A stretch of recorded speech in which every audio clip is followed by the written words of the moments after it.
Good evening. कल कान तक पढ़ा, क्या पढ़ा था हमने? चलो थोड़ा सुनाओ देखे। मेवाड़ हमने पढ़ रहे थे गोहिल वंश। तो गोहिल वंश की स्थापना कब हुई थी? 566 में। किसके द्वारा की गई? ये जानकारी कौन सा अभिलेख देता है? वो कौन से राजा के टाइम का? शिलादित्य गोहिल का कौन सा वंशज था? कौन से माता जी का मंदिर बताता है? और कौन से उद्योग की जानकारी देता है? इस गोहिल वंश की कितनी ब्रांचेस थी? वो कौन से हिंदू थे? कहाँ कहाँ राज किया इन लोगों ने? मेवाड़, बांसवाड़ा, डूंगरपुर, प्रतापगढ़। और मेवाड़ के पुराने नाम क्या क्या थे?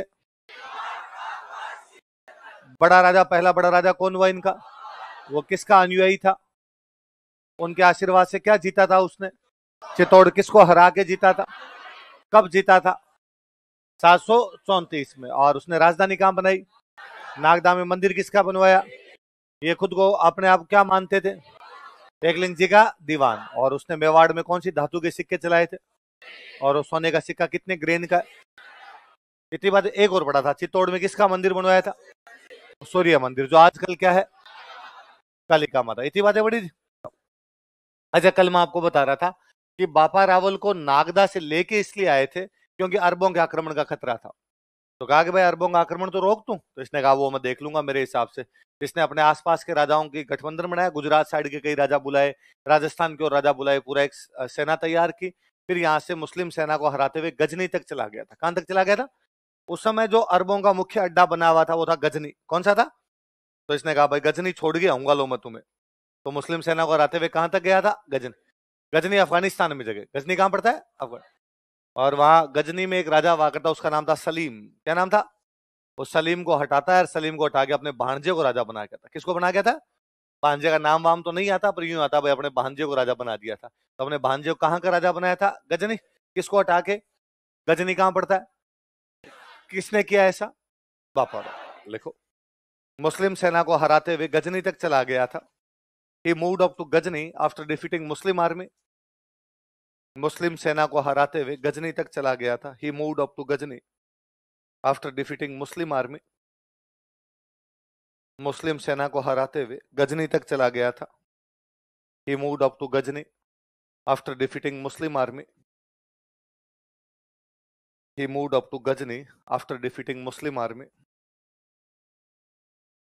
इसने गजनी के राजा सलीम को हटा दिया। He deposed Ghazni's king Salim. इसने गजनी के राजा सलीम को हटा दिया। He deposed Ghazni's king Salim. Ghazni के राजा सलीम को हटा दिया। He deposed Ghazni's king Salim. तथा अपने भांजे को राजा बना दिया। And coronated his nephew. तथा अपने भांजे को राजा बना दिया। And coronated his nephew. तथा अपने भांजे को राजा बना दिया। And coronated his nephew. अब जब ये उधर गजनी की तरफ गया था तो पाकिस्तान में एक जगह पर इसकी सेना कुछ दिनों तक पड़ी रही। वहां पर कालांतर में वहां पर बन गया गांव। पंजाबी भाषा में गांव को बोलते हैं पिंड। क्या बोलते हैं? किसकी सेना पड़ी रही थी वहां पे? बापा राव। किसी ने पूछा भाई ये कौन सा गांव है? कि वही गांव है जहां पे रावल की सेना पड़ी रही थी। तो रावल दा पिंड, रावल दा पिंड, रावल दा पिंड करते करते उसका नाम क्या हो गया? तो पाकिस्तान में एक शहर है रावलपिंडी, उसका नाम बापा रावल के कारण है। तो पूछे भाई रावलपिंडी का नाम रावलपिंडी क्यों है? क्योंकि किसका मिलिट्री कैंप लगा था? बापा रावल का सैनिक शिविर था। बापा रावल की सेना वहां पे रही थी। रावल दा पिंड, पिंड का मतलब क्या होता है? गांव। तो रावल दा पिंड करते करते क्या हो गया? रावलपिंडी। लिख लो। इसके कारण पाकिस्तान के रावलपिंडी शहर का नामकरण हुआ। City Rawalpindi of Pakistan was named after him. इसके कारण पाकिस्तान के रावलपिंडी शहर का नामकरण हुआ। City Rawalpindi of Pakistan was named after him. इसके कारण पाकिस्तान के रावलपिंडी शहर का नामकरण हुआ। City Rawalpindi of Pakistan was named after him.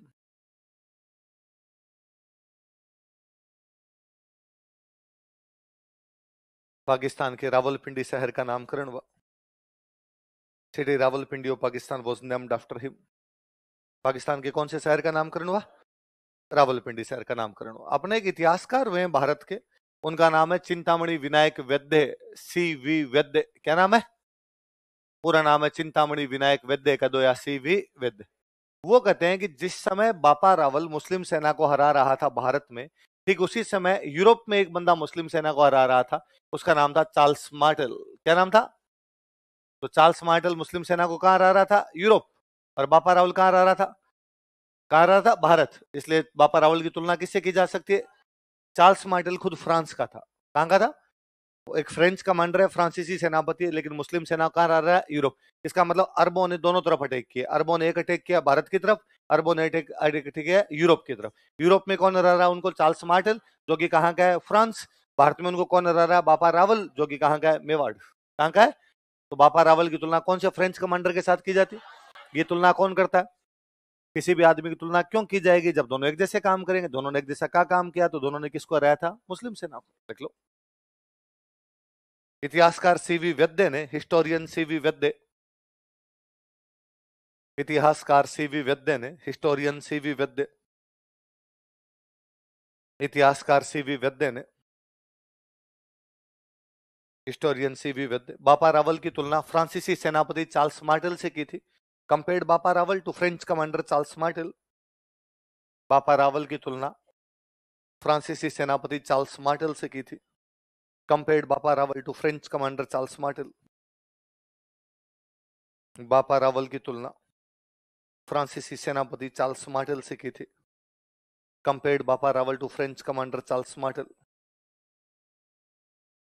बापा रावल की तुलना फ्रांसीसी सेनापति चार्ल्स मार्टेल से की थी। किससे की थी? Charles Martel. चार्ल्स मार्टेल खुद कहां का था? अब लिखो बापा रावल की उपाधियां, टाइटल्स ऑफ बापा रावल।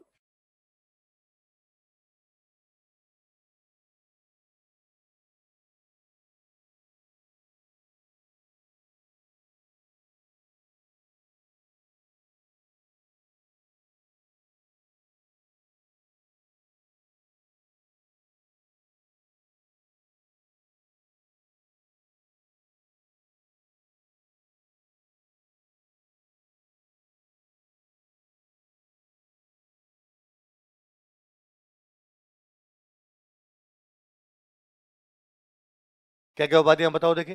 हिंदू सूरज, राजगुरु और चकवे। क्या क्या नाम दोहराओ तो? हिंदू सूरज, राजगुरु और हिंदुओं का बड़ा राजा था, मुस्लिमों के खिलाफ लड़ रहा था, इसलिए उपाधि क्या हो गई? हिंदू। और ये उपाधि इतनी पॉपुलर हुई कि बाद में मेवाड़ के सारे राजा नाम क्या क्या लगाते? हिंदू। क्या लगाया करते? हिंदू। एक और उपाधि क्या है? राजगुरु। मैंने देखो अभी बताया, आते पहली लाइन यही बोली कि आसपास के बाकी राजाओं को एक साथ करके फिर गजनी की तरफ अटैक करता है, तो बाकी राजाओं का गुरु है, बाकी राजा उसके अंडर में लड़ रहे हैं, इसलिए उपाधि क्या हो गई? अच्छा, एक हिंदी में या संस्कृत में एक टर्म होती है, हम अक्सर, आपने कभी नाम सुना हो, चक्रवर्ती। क्या बोलते हैं? भगवान राम एक चक्रवर्ती राजा थे। ऐसा राजा जिसने चारों दिशाएं जीत लियो, उनको बोलते चक्रवर्ती। क्या बोलते? जो उत्तर, दक्षिण, पूर्व, पश्चिम सब दिशाओं में दुश्मनों को हरा के आ जाए, उन राजाओं को हम क्या बोला करते? चक्रवर्ती। राजस्थानी में उस चक्रवर्ती को अपने बोलते हैं चकवे। क्या बोलते हैं? तो मेरे को याद है, अब भी घर में दादाजी से कहानियां सुनते, तो हिंदी में मैंने कभी पढ़ा होगा, तो ये पढ़ा होगा, भगवान राम चक्रवर्ती सम्राट थे। दादाजी ने घर पे सुना करते, भगवान राम चकवा राज करो। चकवा राज करो मतलब उन्होंने चारों तरफ राज किया। ऐसा राजा जो चारों दिशाओं को जीत ले, उसको क्या बोला करते? चकवे। जो बाकी राजाओं को अंडर में लेके फिर युद्ध लड़े, कौन हो गया? राजगुरु। हिंदुओं को बचाए, मुसलमानों के खिलाफ लड़े, तो क्या हो गया? हिंदू। तो क्या क्या उपाधि होगी बताओ देखिए। हिंदू, सूरज, राजगुरु और चकवे। किसकी उपाधियां? किसकी उपाधियां? कहते बापा रावल का वास्तव में नाम था कालभोज। क्या नाम था? आप लिखो, फिर मैं बताता हूं। लिखो, वास्तविक नाम कालभोज। एक्चुअल नेम,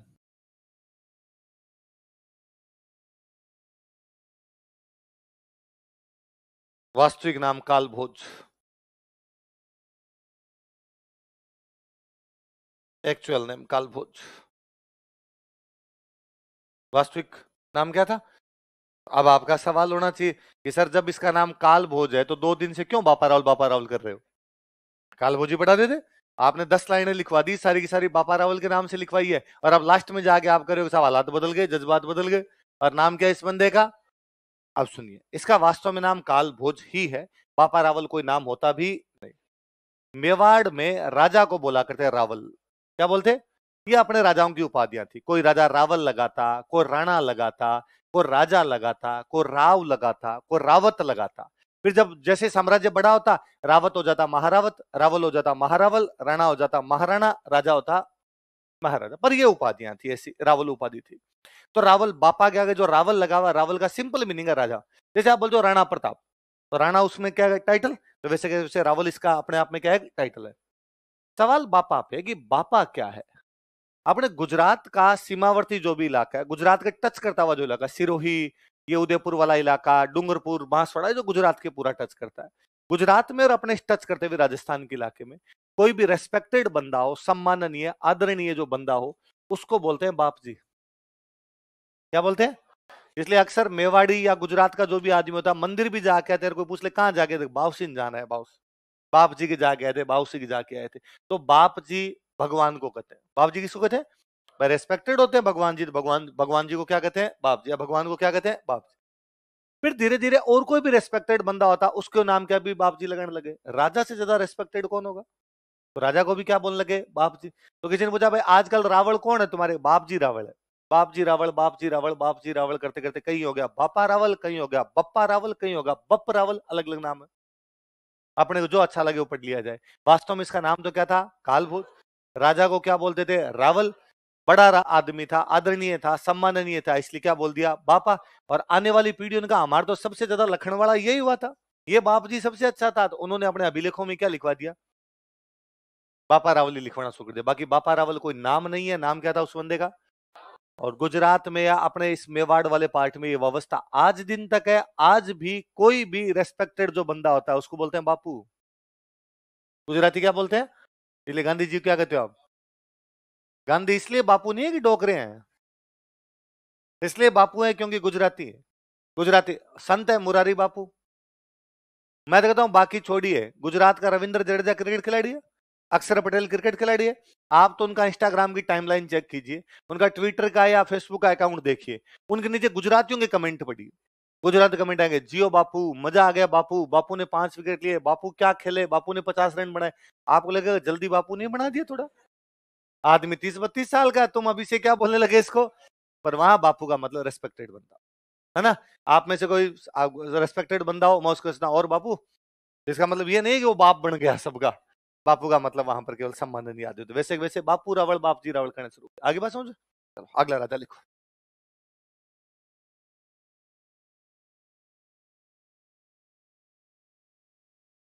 राजा लिखो अल्लट।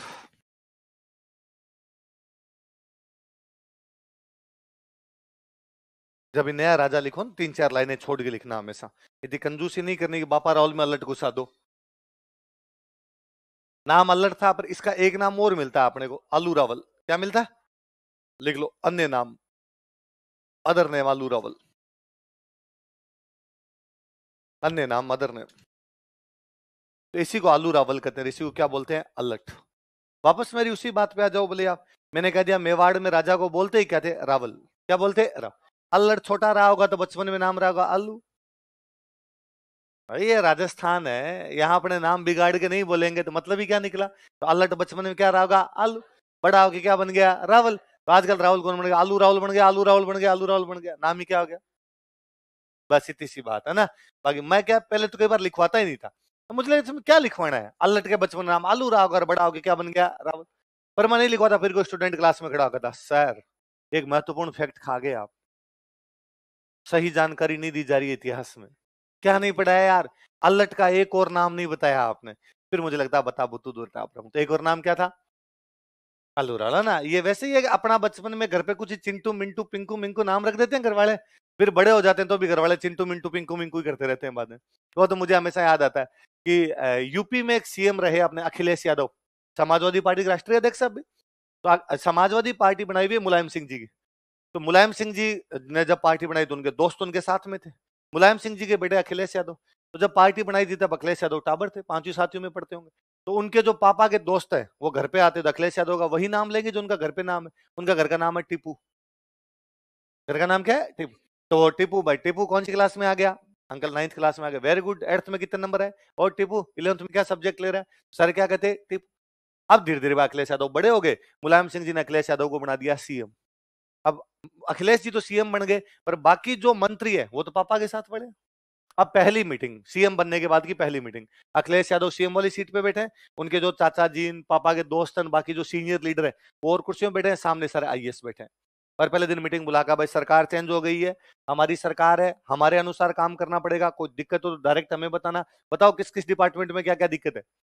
खड़े हुए भाई को स्वास्थ्य विभाग के सचिव खड़े हुए, उनका साहब हेल्थ डिपार्टमेंट में दवाइयों की सप्लाई पूरी नहीं हो रही है, थोड़ा ये देख लीजिए।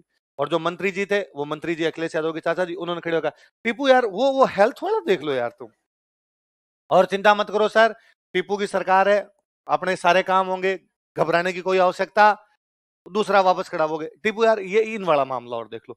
अब सारे आईएएस वहां हंसे भाई, मुंह भी हाथ लगा लगे, टीपू उनको थोड़ी पता था यार घर पे टीपू कहते हैं इस आदमी को।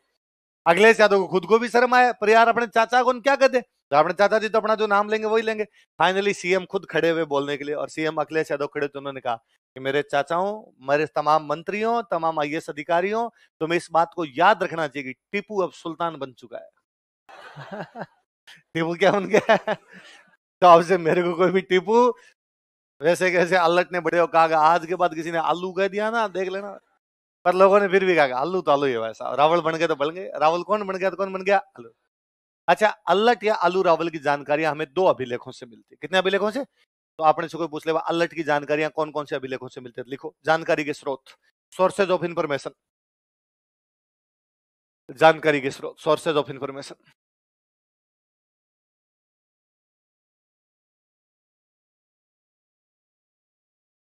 मैं लिख रहा हूं, एक बार उतार लीजिए ऐसे कैसे, फिर मैं समझा दूंगा आपको।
दो है, बताओ कौन कौन से अभिलेख है दो। पहला है सारणेश्वर प्रशस्ति, दूसरा है शक्ति कुमार का आठपुर अभिलेख। सारणेश्वर प्रशस्ति कब की है? 953 ईस्वी। शक्ति कुमार का आठपुर अभिलेख कब का है? एक एक का पोस्टमार्टम करते हैं, वापस हेडिंग डालो, सारणेश्वर प्रशस्ति पढ़ते हैं, एक एक के बारे में पढ़ते हैं। सारणेश्वर प्रशस्ति, सारणेश्वर यूलोजी।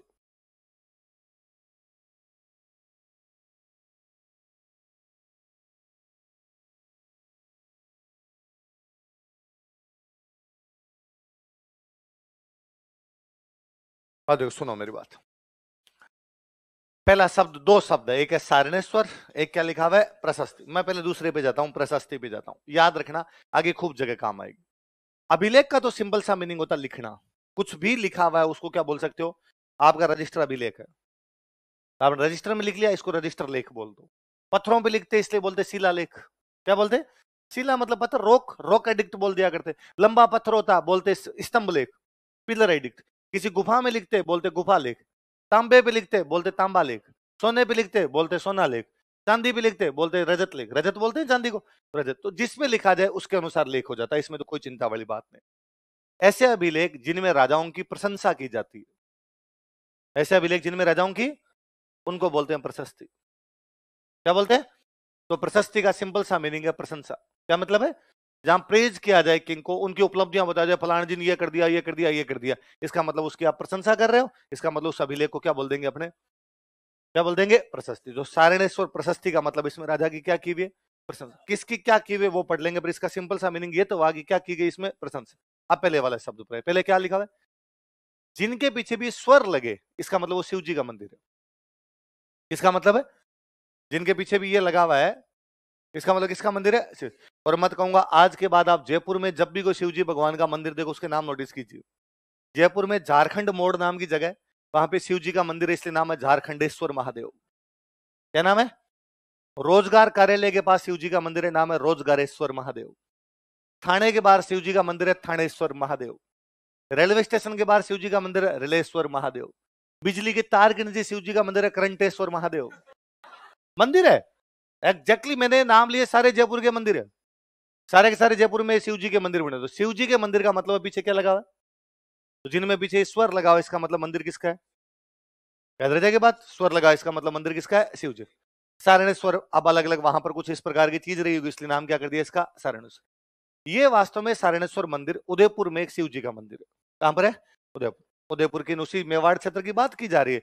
तो सारणेश्वर मंदिर पर अभिलेख लगा हुआ, इसलिए उसका नाम क्या हो गया? सारणेश्वर। क्या नाम हो गया? सर। कौन से राजा के बारे में जानकारी दे रही? अलर्ट। किसके बारे में जान रहे? प्रशस्ति, इसका मतलब क्या कर रही है अलर्ट की? अब क्या क्या जानकारी देती है? तो अब इसमें डैश लगा दो आगे, अपने इसमें लिखते हैं। एक उदयपुर में एक जगह पड़ती है, जगह का नाम है आहड़। क्या नाम है? एक तो इस प्रशस्ति से यह पता चलता है कि अल्लट ने आहड़ को अपनी दूसरी राजधानी बना लिया। पहली राजधानी कौन सी? नागदा। दूसरी कौन सी? एक नंबर लगा के लिखो। अल्लट ने आहड़ को दूसरी राजधानी बनाया। Allat made Ahar second capital. Ahar Udaipur में एक जगह। अल्लट ने आहड़ को दूसरी राजधानी बनाया। Allat made Ahar as second capital.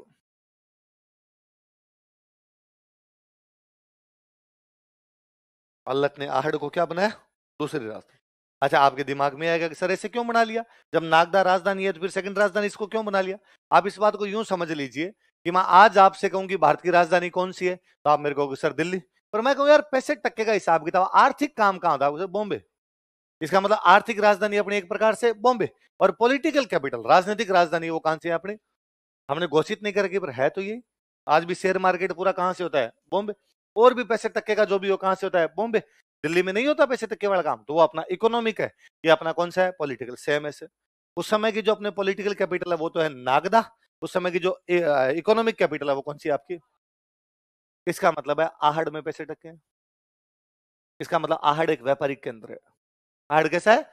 मैं आगे वापस पूछूंगा तब याद रखना कि आहड़ कैसा है कि व्यापारिक। तो राजा को लगता है कि यदि यहाँ के व्यापार पे कंट्रोल करना है तो यहाँ पे बंदे बिठाने पड़ेंगे भाई साहब, वरना यहाँ का टैक्स कैसे लेंगे भाई? जहां पे व्यापार ज्यादा है वहां पे टैक्स कम होगा ज्यादा। हर राजा टैक्स ज्यादा लेना चाहेगा कम, क्योंकि ज्यादा टैक्स तो सेना बड़ी, सेना बड़ी तो साम्राज्य का विस्तार ज्यादा अपने आप के अंदर। तो राजा को लगता है आहड़ वो कंट्रोल करना है, तो आहड़ कंट्रोल करने के लिए क्या करो? तो एक बंदा यहीं बिठा दो, इनकी छाती पे बिठाओ भाई साहब, पूरा टैक्स मेरे पास आना चाहिए, 1 रुपए का भी टैक्स इधर उधर जाना नहीं चाहिए। एक किसी राजकुमार को उधर बिठा दिया तो वो क्या हो गया अपने आप में? राजधानी। मुख्य राजधानी तो अभी भी कौन सी है? एक सेंटर और डेवलप कर लिया, कौन सा है? नागदा राजधानी तो हमने पढ़ा, बापा राव ने नागदा में कौन सा मंदिर बनवाया? एकलिंग जी। आहड़ को भी राजधानी बना रहे थे, यहाँ भी मंदिर मंदिर बनवाओ, थोड़ा बहुत लगना चाहिए राजधानी है। तो वहां का शिव जी का बना दिया था, यहाँ विष्णु जी का बना देते हैं। तो विष्णु जी का मंदिर बनवाया। भगवान विष्णु का एक अवतार माना जाता है वराह। कौन सा अवतार है? वराह। वैसे वराह का मतलब होता है सुअर। वराह का मतलब क्या होता है? अपने जब हिंदू अवतार पढ़ते हैं तब हम पढ़ते हैं कि एक बार धरती पर जल प्रलय होने वाली थी, धरती पूरी डूबने वाली थी, तब भगवान विष्णु वराह का रूप धारण करके आए। किसका रूप धारण करके? और उन्होंने पृथ्वी को अपने हथेली पर उठा लिया, पृथ्वी को बचा लिया, बाकी सब कुछ जलमग्न हो गया। इसलिए कभी ऐसी फोटो देखो जिसमें भगवान विष्णु सूर्य जैसी सूअर जैसी शक्ल है और अपने हथेली के ऊपर पृथ्वी को रखे हुए, इसका मतलब कौन सा अवतार है? तो वराह अवतार मतलब कहते हैं किसका मंदिर है? विष्णु भगवान। कहां पर बनवाया गया? आहड़। किसके द्वारा? देख लो, आहड़ में वराह मंदिर का निर्माण करवाया। He built Varaha temple at Ahar. Ahar में वराह मंदिर का निर्माण करवाया। He built Varaha temple at Ahar.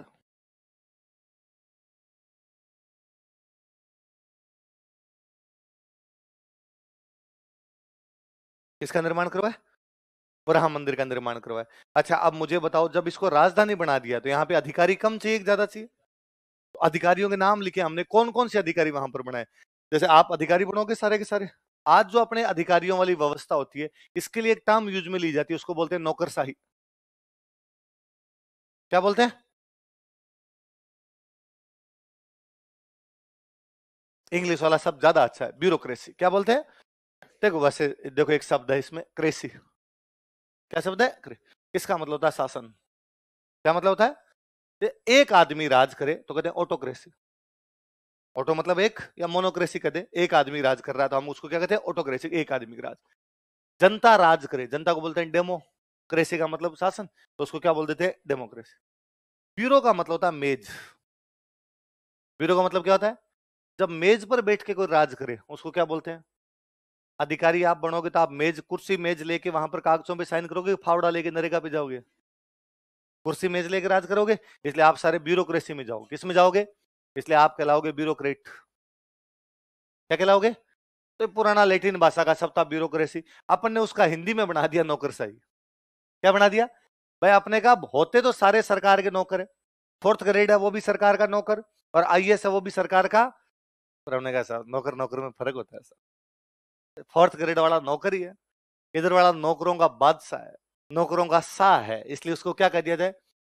इसलिए आप सारे क्या बनोगे? नौकरशाह। क्या क्या बनोगे? सारे के सारे नौकरशाह बनोगे, इसलिए आपकी व्यवस्था क्या कहलाएगी? या इंग्लिश में क्या बोलेंगे? तो आहड़ में यदि आप जैसे अधिकारी लगाए, इसका मतलब आहड़ में किसकी शुरुआत की गई है ना? आप प्रशासनिक व्यवस्था बोल सकते हो, एडमिनिस्ट्रेटिव सिस्टम बोल सकते हो, नौकरशाही बोल सकते हो, या ब्यूरोक्रेसी बोल सकते हो। तो 3 नंबर लिख लो। आहड़ में नौकरशाही की शुरुआत की गई, या आहड़ में नौकरशाही की स्थापना की गई। Bureaucracy was established eight Ahar. Ahar में नौकरशाही की स्थापना की गई। Bureaucracy was established eight Ahar.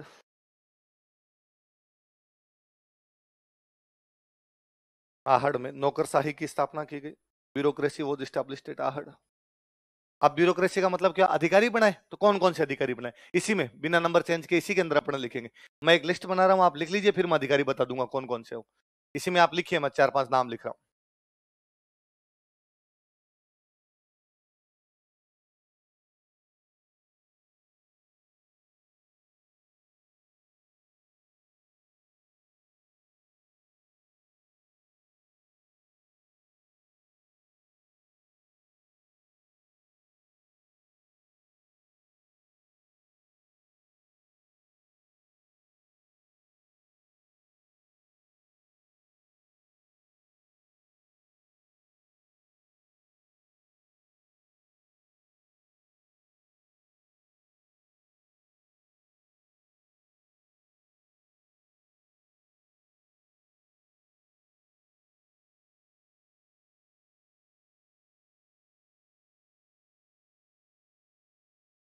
उस अभिलेख में बाकायदा नाम है कि कौन कौन से अधिकारी बनाए गए थे।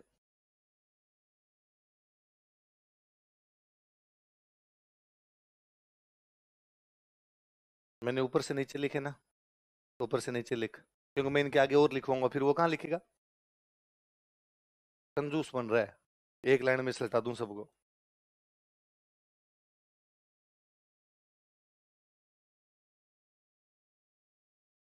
आपका जो रजिस्टर है, एक तो आइंदा से ध्यान रखना, इस बार भले ही आप लाइन वाले रजिस्टर लेके आगे होंगे, आगे से बिना लाइन के रजिस्टर लाना। नोट्स बनाने के लिए सबसे अच्छे रजिस्टर ही होते हैं, और इस बिना लाइन वाले रजिस्टर के एक पन्ने में लाइन होनी चाहिए 12।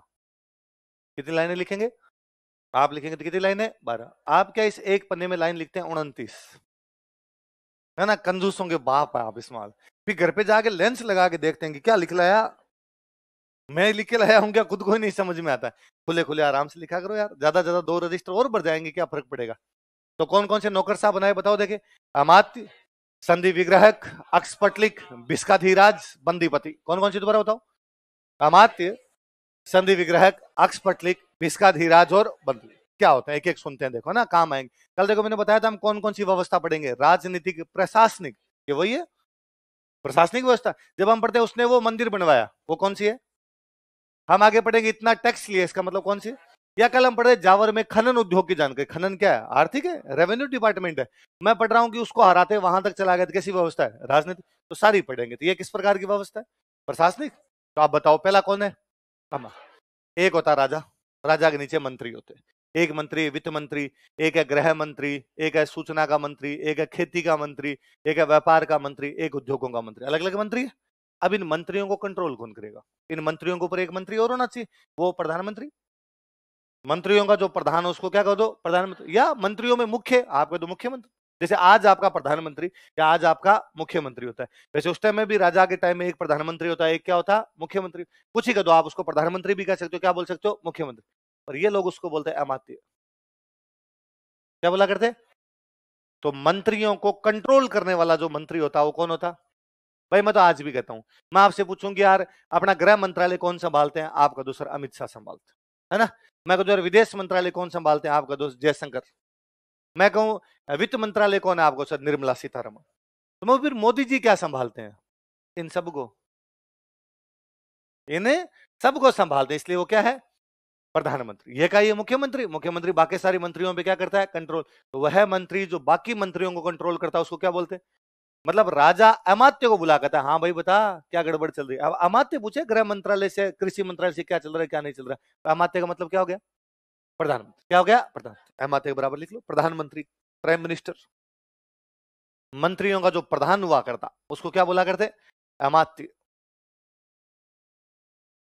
क्या बोलते उसको, अमात्य। और कभी यदि पुराना टीवी पे कोई सीरियल वगैरह देखो, चंद्रगुप्त मौर्यन सीरियल आते थे, उनमें कहता अमात्य कौटिल्य को बुलाया जाए, अमात्य चाणक्य को बुलाया जाए। तो चाणक्य कौन था, अमात्य। कौन था, जो बाकी मंत्रियों पे कंट्रोल करता है उसको क्या बोलते हैं, अमात्य। दूसरा क्या लिखा हुआ है, संधि विग्रहक। क्या लिखा हुआ है, दो शब्द है, एक है संधि, एक है विग्रह। कौन कौन से दो है, संधि का मतलब जोड़ना, विग्रह का मतलब तोड़ना।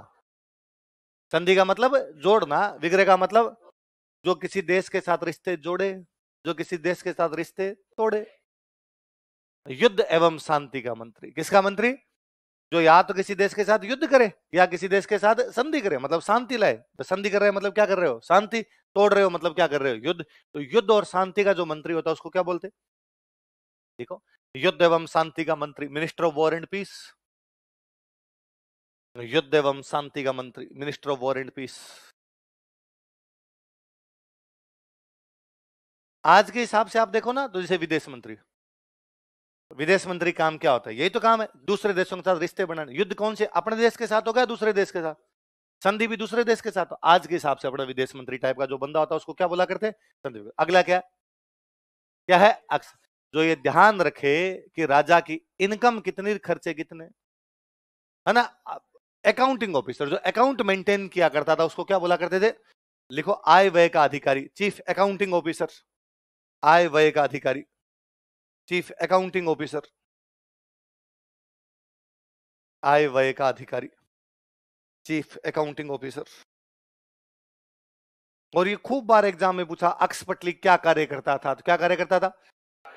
अब वो इन शब्दों को कई बार हटा देता, वो कहता हिसाब का लेखा जोखा रखता था।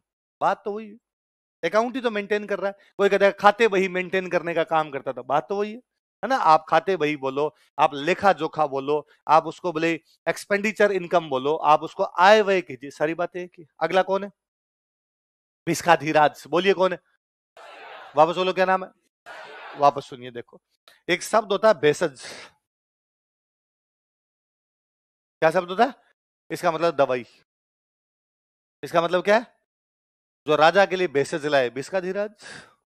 राजा का डॉक्टर कौन है, रॉयल डॉक्टर, राजवैद्य। राजा का जो वैद्य हुआ करता उसको क्या बोला करते, भिस्खाधीराज। लिख लो, राजवैद्य, भिस्खाधीराज, रॉयल डॉक्टर, राजवैद्य। आप इस बार को डॉक्टर साहब के पास दवाई लेने के लिए जाओ, आप जाकर ना है भिस्खाधीराज। अरे अरे अरे क्या बोल दिया, क्या बोल दिया, छोड़ो। क्योंकि आप जब उसको भिस्खाधीराज कहोगे इसका मतलब आप भी तो राजा हो। भाई राजा का डॉक्टर होता है वो, क्या वो कहते हैं उसको। तो यदि वो भिस्खाधीराज है तो आप क्या हो, आदमी खुद को तो हमेशा बड़ा ही समझना चाहिए। कुछ गलत फहमियां अच्छी होती है, आदमी खुद को कभी भी कम मानना, हमेशा मानना कि अपने क्या है, मानने में क्या जाता। धूड़ खावनी दोबा बर बर खावनी, दोहरा माथे बैठ रखा। यदि मिट्टी खानी हो तो टीले पे बैठ के खाई जाए, भर भर के खाई जाए, उसको कम खानी। तो जब मानना ही है कि अपने क्या है, तो अपने क्या है, राजा। इसलिए अपना डॉक्टर क्या है। यदि आपने एक मूवी देखी हो पानीपत, पानीपत मूवी देखी किसी ने, कृति सेनन, कृति सेनन जो उसकी हीरोइन है, वो भिस्खाधीराज की बेटी है। किसकी बेटी है, वैद्य, उसके पिताजी वैद्य, वैद्य की बेटी, उसमें नाम भी आता है भिस्खाधीराज वगैरह कई जगह। तो बताओ अमात्य कौन होता, प्रधानमंत्री। युद्ध एवं शांति का मंत्री, आय व्यय का लेखा जोखा, राजा का डॉक्टर। अगला कौन है, बंदीपति वो था जो जब राजा दरबार में आता तब जोर जोर से बोलता, श्री श्री 1008 एकलिंग दीवान, राजाओं के राजा, राणाओं के राणा, महाराणाओं के महाराणा, फलान जी पधार रहे। उसको क्या बोला करते? जो राजा की प्रशंसा किया करता उसको क्या बोलते? बंदी।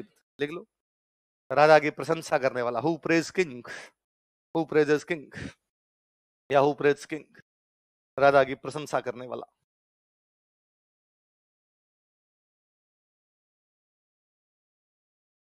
उदयपुर में सारणेश्वर मंदिर में लगा हुआ एक अभिलेख जिसको हम सारणेश्वर प्रशस्ति कहते हैं, जो कि 953 ईस्वी का है, हमें बताता है कि अल्लट ने दूसरी राजधानी कहां बना ली? आहड़।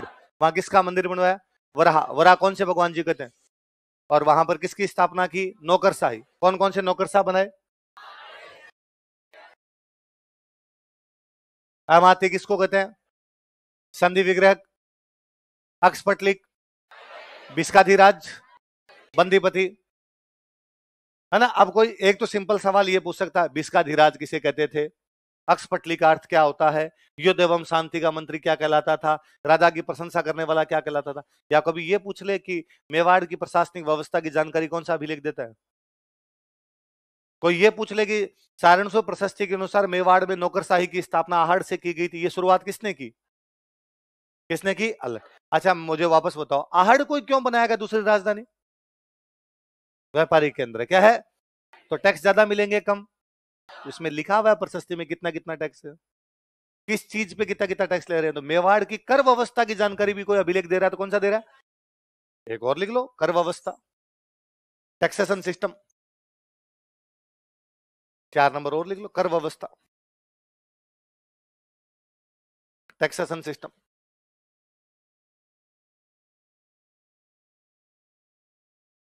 अब ये तो प्री की बातें हो गई अपने, ना।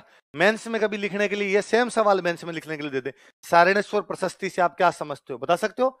सारणेश्वर प्रशस्ति अल्लट के बारे में जानकारी देने का एक महत्वपूर्ण स्रोत है, जो हमें बताती है कि अल्लट ने दूसरी राजधानी कहां बना ली, उसने आहड़ में किसका मंदिर बनवाया, उसने आहड़ में किसकी स्थापना की, साथ ये प्रशस्ति किसकी जानकारी देती है। आगे बात सुने, पर अब देखो सवाल दूसरा आपके दिमाग में आना चाहिए कि ये मंदिर शिव जी का है जहां से अभिलेख मिला है। मंदिर किसका है जहां से क्या मिला है? अभिलेख में लिखा विष्णु मंदिर बनवाया। अभिलेख में तो लिखा हुआ है वराह मंदिर का निर्माण करवाया, और ये लिखा हुआ है शिव जी वाले मंदिर पे। फिर मैं कह रहा हूं मंदिर बनवाया आहड़ में, मंदिर कहां बनवाया? और मैं अभी बोला सारणेश्वर प्रशस्ति उदयपुर से मिली। सारणेश्वर वाला मंदिर कहां पर है? उदयपुर। अब सुनना मेरी बात, हुआ यूं कि अल्लट ने आहड़ में एक मंदिर बनवाया, वराह मंदिर। कौन सा बनवाया? वहां पर अभिलेख लगवा दिया। वराह मंदिर के बाहर क्या लगवा दिया? अभिलेख। कालांतर में वराह मंदिर आक्रमणकारियों ने तोड़ दिया, तो उसके पत्थर इधर उधर बिखर गए, मूर्ति तोड़ के चले गए, मंदिर तोड़ के चले गए। काफी सालों बाद किसी ने उदयपुर में बनवाया सारणेश्वर मंदिर, तो उसको पत्थरों की आवश्यकता पड़ी, तो किसी ने कहा थोड़े पत्थर उधर पड़े रहे, तो उन्होंने वो भाटे ला के यहां लगा दिए। उनमें एक भाटा वो भी आ गया जिस पर अभिलेख लगा हुआ था। हमें कौन से मंदिर से मिला, तो हम तो उसको क्या कहेंगे, पर वास्तव में यहां का नहीं है वराह मंदिर का है। कहां का? वरना शिवजी वाले मंदिर में विष्णु मंदिर की जानकारी क्यों होगी? शिवजी वाले मंदिर में तो शिवजी की जानकारी होती है, सारणेश्वर मंदिर तो है शिव जी का, जानकारी हमें किसकी दे रहा है? विष्णु की। इसका मतलब ओरिजिनली तो ये कहां पर लगा हुआ था? विष्णु में, लेकिन वो मंदिर टूट गया होगा तो पत्थर किसी ने लाके कहां पे लगा दिया होगा, है ना। और ऐसे अनगिनत सैकड़ों लाखों पत्थर पड़े हैं अभी तक भी, जो हम पढ़ भी नहीं पाए। अभिलेख इतिहास को जानने का सबसे महत्वपूर्ण स्रोत है, क्योंकि अभिलेख जिस समय वो बिल्डिंग बनी है उसी समय का है। अभी आप देखते हो आज भी कोई अभिलेख लगवाता है क्या? लगवाता है यार, कैसे नहीं। अब मैं कहता हूं कोई भी हॉस्पिटल जाइए सरकारी, उसके बाहर लिखा हुआ इस अस्पताल का निर्माण महाराणा अशोक गहलोत के शासनकाल में करवाया, मुख्यमंत्री अशोक गहलोत के साथ। बात तो वही है भाई, आज के महाराणा तो यही है, मुख्यमंत्री अशोक गहलोत के शासनकाल में करवाया गया।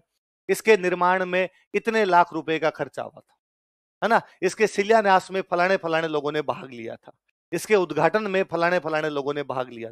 एक एक बात लिखी हुई, ये आज का अभिलेख, उस समय के अभिलेख हुआ, पहले पड़ेगी बात। तो अब मान लो आज वो हॉस्पिटल वाला आपने पढ़ते तो अपने पता चलता ना कौन से मुख्यमंत्री के टाइम का, उस समय कौन कौन मंत्री थे। अब मान लो इस हॉस्पिटल का ये जो आगे जो सूचना पट जो लगा हुआ, नोटिस बोर्ड लगा हुआ है, आज के 200 साल बाद कोई देखेगा, उसके पास तो अशोक गहलोत के बारे में जानने का साधन है ना। वो तो कहेगा ना अशोक गहलोत नाम का कोई यहां पर एक मुख्यमंत्री हुआ था, और उस मुख्यमंत्री ने यहां पर किसका निर्माण करवाया, उस दिन वो हिस्ट्री होगी, बीत चुका वो इतिहास है। आज के 200 साल अभी भी तो अपने पढ़ते हैं ना, सबसे कम समय तक रहने वाला मुख्यमंत्री कौन था, सबसे अधिक समय तक रहने वाला मुख्यमंत्री कौन है, तो कल को ये पढ़ेंगे फलाना अस्पताल कौन से मुख्यमंत्री ने बनवाया था। ये भी तो इतिहास होगा ना अपना, जो बीत जाता है वो धीरे धीरे क्या हो जाता है इतिहास। इसलिए आज भी अभिलेख लगवाते हैं। इसलिए अभिलेख इतिहास को जानने का सबसे अच्छा सोर्स है, क्योंकि वो उसी टाइम लगवाया गया जब वो बिल्डिंग बनी, वो ज्यादातर उसी टाइम लगवाया गया जब वो राजा था। अच्छा, इतिहास को जानने का एक सोर्स होती है किताबें। क्या होती है? किताब। पर किताबों में एक लोचा है। किताबों में हो सकता है कि आज एक राजा है, उसके 300 साल बाद उस पर किसी ने किताब लिखी। कितने साल बाद? 300 साल बाद कई नमक मिर्च लग जाएंगे, बातें इधर की उधर हो जाती है। इसलिए किताबों में एग्जेजरेशन होता है, किताबों में अतिशयोक्ति होती है, किताबों में बातें कुछ बढ़ा चढ़ा के लिख दी जाती है। अभिलेखों में नहीं है।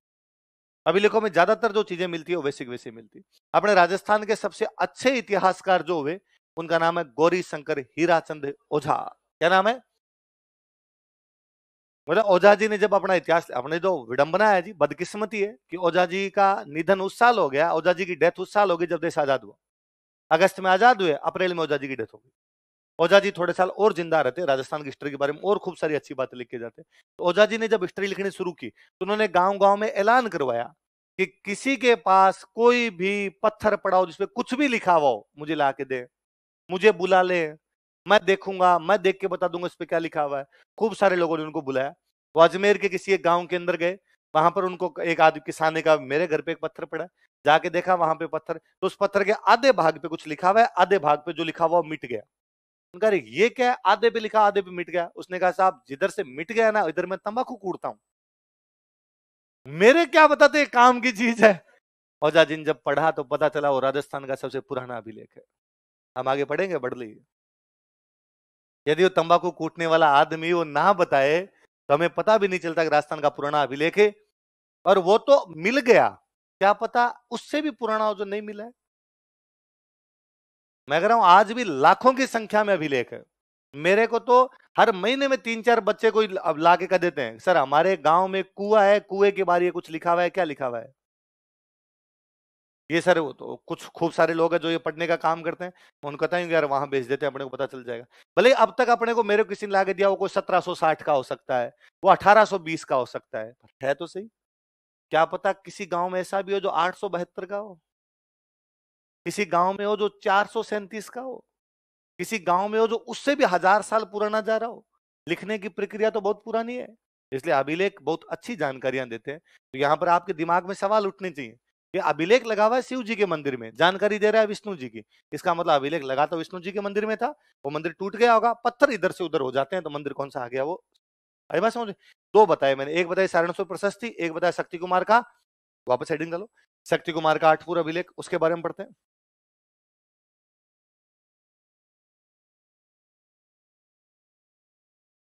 है दुनिया में खूब सारे लोग हैं जो यही काम करते हैं लैंग्वेज पढ़ने का। तुम्हें और मुझे नहीं आती, इसका मतलब ये थोड़ी लोगों को भी नहीं आती है ना। खूब सारे लोगों का काम यही है लैंग्वेज पढ़ना। और संस्कृत में मिलते हैं, राजस्थानी में मिलते हैं। भाई ये तो है नहीं कि लैंग्वेज वो इशारों में कोई बात करते थे, इसी का कुछ थोड़ा सा अलग रूप रहा होगा। और खूब विद्वान है जिनका काम यही है।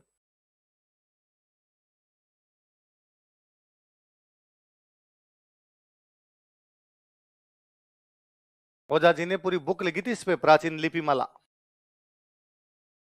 ये प्राचीन लिपियां कैसी है लो मैं बताता हूँ आपको। पढ़ो पहले अभिलेख का नाम पढ़ो, क्या नाम लिखा बताओ? शक्ति कुमार का आठपुर अभिलेख। क्या नाम है? आठपुर अभिलेख। कब का है? अल्लट के टाइम का नहीं, अल्लट के टाइम का तो वो सारणेश्वर वाला जिसमें पता चल रहा है। ये अल्लट के बाद में 2-3 पीढ़ी बाद में एक राजा बनता है, उस राजा का नाम है शक्ति कुमार। क्या नाम है? उसने अभिलेख लगवाया, इसलिए क्या बोलते हैं शक्ति कुमार का अभिलेख। कहां पे लगवाया? आठपुर, आहड़ का ही नाम है। आहड़ का नाम क्या है? इसलिए आहड़ उनकी मुख्य जगह है। सारणसुर प्रशस्ति भी आहड़ की है, भले बाद में लगा दी गई है उदयपुर। और अभिलेख आठपुर अभिलेख भी कहाँ का है? आहड़। आहड़ का ही संस्कृत के कई ग्रंथों में, जैनों की किताबों में नाम क्या मिलता है? आठपुर। तो आठपुर का मतलब क्या है? आहड़। तो आप इसको शक्ति कुमार का आहड़ अभिलेख भी बोल सकते हो। तो अभिलेख मिला कहां से? आहड़ से। कौन से राजा के टाइम का? कौन से राजा के टाइम का सर? अब शक्ति कुमार ने अपने बारे में लिखवाया, अपने पिताजी के बारे में लिखवाया, ऐसे उसने एक दो पीढ़ी ऊपर गया तो उसने अल्लट के बारे में लिखवाया। तो महत्वपूर्ण जानकारी जो अपने काम की बात है पढ़ने की वो ये है, इसमें एक तो अल्लट की मम्मी का नाम पता चलता है, और अल्लट की मम्मी का नाम था महालक्ष्मी राष्ट्रकूट। क्या नाम था? लिख लो, डैश लगाओ इसके आगे, फिर नीचे लिख लो अपने।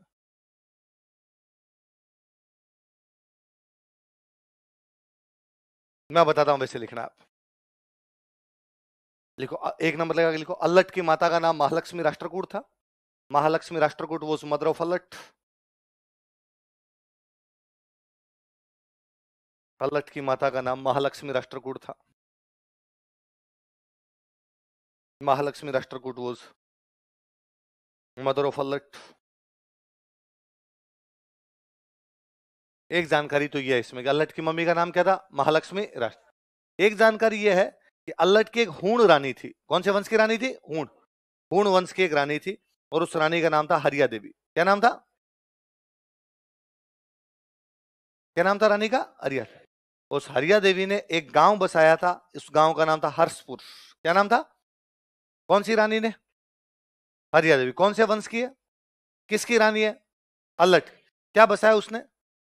लिखो, 2 नंबर लगा के लिखो, फिर मैं दोनों समझाता हूं। अल्लट की हूण रानी हरिया देवी ने, अल्लट सूण क्वीन हरिया देवी, अल्लट सूण क्वीन हरिया देवी, अल्लट की हूण रानी हरिया देवी ने, अल्लट सूण क्वीन हरिया देवी,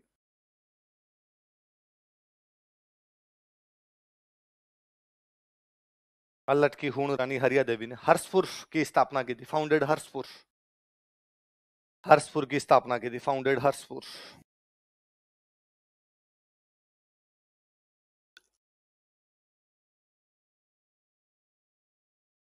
किसकी स्थापना की थी? हर्ष। अब देखो सुनो, आपका सवाल यह भी उठता है कि सर किसी की मम्मी का नाम और किसी की रानी का नाम ये महत्वपूर्ण थोड़ी है, और यदि मम्मी और रानी के नाम भी महत्वपूर्ण है तो फिर बापा रावल की भी बताओ, फिर सर गोहिल की भी बता दो। गोहिल की मम्मी कौन थी, गोहिल की रानी कौन थी? और यदि सर ऐसे मम्मी और रानियों के नाम याद करते हैं तो फिर तैयारी छोड़ ही देते हैं सर। हर वंश में 20 एक राजा तो पढ़ने पड़ेंगे, तो उनके 20 की मम्मियां और 20 की रानियां करनी पड़ेगी याद। अरे इतने आज हमसे तो आज होंगे न? फिर हमने बापा रावल गोहिल कितनी पढ़ी, इसकी क्यों पढ़ी? कारण है देखो, मम्मी का नाम क्या है? महालक्ष्मी राष्ट्रकूट। क्या नाम है? राष्ट्रकूट कर्नाटक के थे। राष्ट्रकूट कहां के थे? और यदि अल्लट की मम्मी राष्ट्रकूट है, इसका मतलब पापा ब्याह करने कहां चले गए? कर्नाटक। कहां चले गए? और ये पॉसिबल है नहीं, जब संचार और आवागमन के साधन नहीं थे तो ब्याह करने के लिए कर्नाटक तो क्या ही गया होगा। इसका मतलब राष्ट्रकूटों का राजस्थान से कोई ना कोई लेना देना है। इसके अलावा उन दिनों में कहीं ना कहीं राष्ट्रकूट कहां पर रह रहे हैं? राष्ट्र। आगे पढ़ेंगे, मैं जब आगे राठौड़ पढ़ाऊंगा तब मैं बताऊंगा आपको कि राष्ट्रकूट उन दिनों पाली रह रहे थे। कहां पे रह रहे थे? क्योंकि हमें पाली से राष्ट्रकूटों का अभिलेख मिलेगा, आगे हम आगे अभिलेख पढ़ेंगे हम, हटुंडी अभिलेख। कौन सा है? और उसमें हटुंडी अभिलेख में एक राजा, उस राजा का नाम है धवल राष्ट्रकूट। क्या नाम है? और वो लिखता है कि मालवा के परमारों ने, किसने? शक्ति कुमार पर आक्रमण कर दिया है। कहां पर आक्रमण कर दिया? मेवाड़ के शक्ति कुमार पर आक्रमण कर दिया। मैं बचा रहा हूं। वो धवल राष्ट्रकूट जो कि पाली का राजा है, वो लिख रहा है कि शक्ति कुमार जो कि मेवाड़ का राजा, उस पर मालवा के परमारों ने अटैक कर दिया था, तब उसको मैंने बचाया। वो शक्ति कुमार की सहायता करने जा रहा है, इसका मतलब शक्ति कुमार रिश्तेदार है। शक्ति कुमार क्या है? इसका मतलब उसकी बहन या भुआ रही होगी महालक्ष्मी, जिसकी शादी उधर की होगी। इसे पता चलता है कि राष्ट्रकूट भले ही साउथ इंडिया गए थे पर उनका राजस्थान से कोई ना कोई लेना देना। अपने एक तो ये नई बात पता चलती है। फिर दूसरा, उसकी रानी का नाम क्या है? हरिया देवी। कौन से वंश की है? हूण तो भाई साहब थे ही मध्य एशिया के। हूण कहां के थे? एक ईरान से पार के पड़े थे, ईरान से आगे के थे। तो क्या अल्लट यूं ईरान गया था ब्याह करने के लिए? हम कहते ना, हूण इधर आ गए थे, हूण इंडिया की तरफ आ गए थे। फिर हम कहते फिर भी क्या बड़ी बात है, उस समय माइग्रेशन हुआ करता था, इधर वाले इधर जाते, उधर वाले इधर आ गए होंगे, ब्याह भी कर लिया होगा, हम क्यों पढ़े सर उसमें? इसमें बड़ी शानदार बात है। इसमें बात यह कि हूण मध्य एशिया से आए और आके राजस्थान की संस्कृति में मिल गए, आके इंडिया की संस्कृति में मिल गए। ये भारतीय संस्कृति की महानता है कि जो कोई बाहर से आया हमने उसको अपने अंदर मिला लिया, हमने उसके साथ कोई भेदभाव नहीं किया, उनको हमने कहा कि मिल मिला जाओ। हम आगे पढ़ेंगे, जब एंशिएंट पढ़ेंगे तब हम पढ़ेंगे शक, कुषाण, हूण, ये सारे मध्य एशिया से आए थे। कहां से आए थे? कौन कौन? क्या आज आप एक भी आदमी के बारे में मुझे कह सकते हो क्या सर कि सर इस आदमी पे मुझे शक है कि ये शक है? कह सकते हो आप? नहीं लगता ना भाई, मध्य एशिया से आए थे तो उनके वंशज अपने बीच ही बैठे होंगे। आप किसी कह सकते हो कि सर ये मुझे कुषाण लगता है थोड़ा थोड़ा, या किसी को आपको तो सर ये हूण नहीं लग रहा क्या आपको, देखो सर इसी शकली हूणों में मिल रही है एकदम, नहीं कह सकते ना। इसका हम में मिल गए, हम सब में किसी में थोड़ा थोड़ा ब्लड शकों का है, थोड़ा थोड़ा कुषाणों का है, थोड़ा थोड़ा किसका है, इसी समाज के अंदर मिल गए, आत्मसात हो गए, हमारे अंदर ही घुल मिल गए। ये भारतीय संस्कृति की विशेषता है कि बाहर से आने वाले तत्वों को हमने हमारे अंदर मिला लिया, उनके साथ किसी भी प्रकार का भेदभाव। वे संस्कृतियां जो बाहरी हमलों को इस प्रकार झेल जाती है कि उन्हें अपने अंदर मिला लेती है, लंबे समय तक कंटिन्यू कर पाती है, सर्वाइव कर पाती है। वे कल्चर जो किसी बाहरी संस्कृति के प्रति, एक्सटर्नल कल्चर के प्रति वापस दिखाती है कि नहीं हम अपने अंदर मिलाएंगे नहीं, वो जल्दी से जल्दी समाप्त हो जाती है। इसलिए अल्लामा इकबाल कह के गए थे कि मिस्र, रोमा, यूनान सब मिट गए जहां से, कुछ बात है कि हस्ती मिटती नहीं हमारी। तो वो मिस्र की सभ्यता समाप्त होगी, कहां गए वो लोग? रोमन की सभ्यता समाप्त होगी, यूनान की सभ्यता समाप्त होगी, हम वैसे के वैसे हैं। हम सिंधु घाटी सभ्यता में भी पीपल पूज रहे थे, आज भी पीपल पूज रहे हैं। उस समय भी हम गाय की पूजा कर रहे थे, आज भी हम गाय की पूजा कर रहे हैं। पूरा का पूरा ढांचा वैसे पड़ा है, क्योंकि बाहर वाले आए, उनकी अच्छी अच्छी बातें हमने ले ली, बाकी उनका बहस हमारे देश से हो जाओ, वैसे के वैसे मिल जाओ, तो सारे के सारे संस्कृति में आगे मिल गए अपने। मैं हमेशा हंसता रहता हूं कि अपने गुजरात में एक समुदाय रहता है पारसी। कौन रहते हैं? ये सारे ईरान से आए हुए हैं। ईरान का नाम ही पहले था फारस। क्या नाम था? पर्सिया। पर्सिया बोलते इसको, फारसी नाम हुआ करता था। वहां पर जब मुसलमान राजा आए तो उन्होंने पारसियों को कहा कि या तो तुम मुसलमान बन जाओ या यहां से भागो। तो कई बन गए, कई मर गए, कई वहां से आ गए। तो कोई एक छोटी मोटी टुकड़ी एक जहाज के अंदर बैठी, उधर बे पर्सिया फारस की खाड़ी से निकली, अरब सागर में आई, अरब सागर में आगे गुजरात आ गई। और गुजरात में आ गुजरात के राजा को कहा कि भाई रे उधर मार रहे हैं, पीछे अंदर आने का मौका दे। गुजरात के राजा ने कहा हमारे तो खुद की खूब है और दिन दुने रात चौगुने बढ़ रहे हैं, तो हम तुम्हें कहां रखे रहे, हमारे तो खुद की आगे जनसंख्या ज्यादा हो रखी है। तो कहते हैं गुजरात के राजा ने उन पारसियों के पास में एक दूध का गिलास भर के भेजा। इसका मतलब था गिलास में ऊपर तक दूध है, हमारे जगह नहीं है, तुम्हें कहां बिठाएंगे। वो तो पारसियों का कमांडर था, वो बड़ा समझदार था, उसने दूध में चीनी मिला के वापस भेजी। जैसे दूध में चीनी मिलाने पर दूध का आयतन ज्यादा बढ़ता नहीं, पर वो मीठा हो जाता है।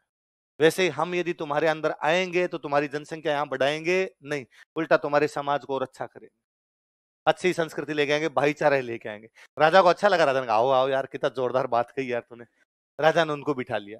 पर अपने समस्या, अपने हिंदू धर्म एकमात्र धर्म है दुनिया जिसमें जातियां हैं। दूसरे धर्मों में किसी में भी जातियां, अब पारसी बापड़े आए तो पारसियों को हमने पूछा, पारसियों क्या जात क्या है तुम्हारी? अपने बिना जात बताए अगले आदमी से बात ही नहीं करता कोई आदमी, अपने सबसे पहले जात पूछते हैं। उन्होंने कहा जात क्या है? तो उन्होंने कहा पारसी। हमने कहा है पूरी बताओ, बामण हो, बाणी हो, वैसे वैसे बताओ भाई साहब जात क्या है? उनका वैसे तो हमारी होती नहीं। तो हमने कहा बनाओ, कुछ ना कुछ तो जाति बनानी पड़ेगी। इसलिए पारसी बापड़े जो काम करते उन्होंने वो जाति बनाई। जिसने लकड़ी का काम किया वो है लकड़ा वाला, जो दारू का काम करता था वो दारू वाला, बाटली वाला, स्क्रू वाला, टायर वाला, ये पारसियों की जातियां हैं।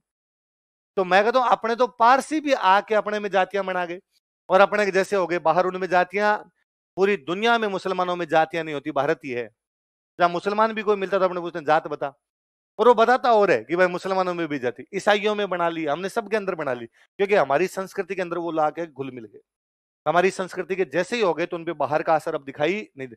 वैसे वैसे हूण मध्य एशिया से आए थे लेकिन भारतीय संस्कृति में मिल गए। कोई अपने से पूछे भाई क्या एग्जाम्पल है कि आप लोगों ने उनको मिलाने के प्रयास किया? हम कहेंगे साहब हमने ब्याह कर लिया उनका।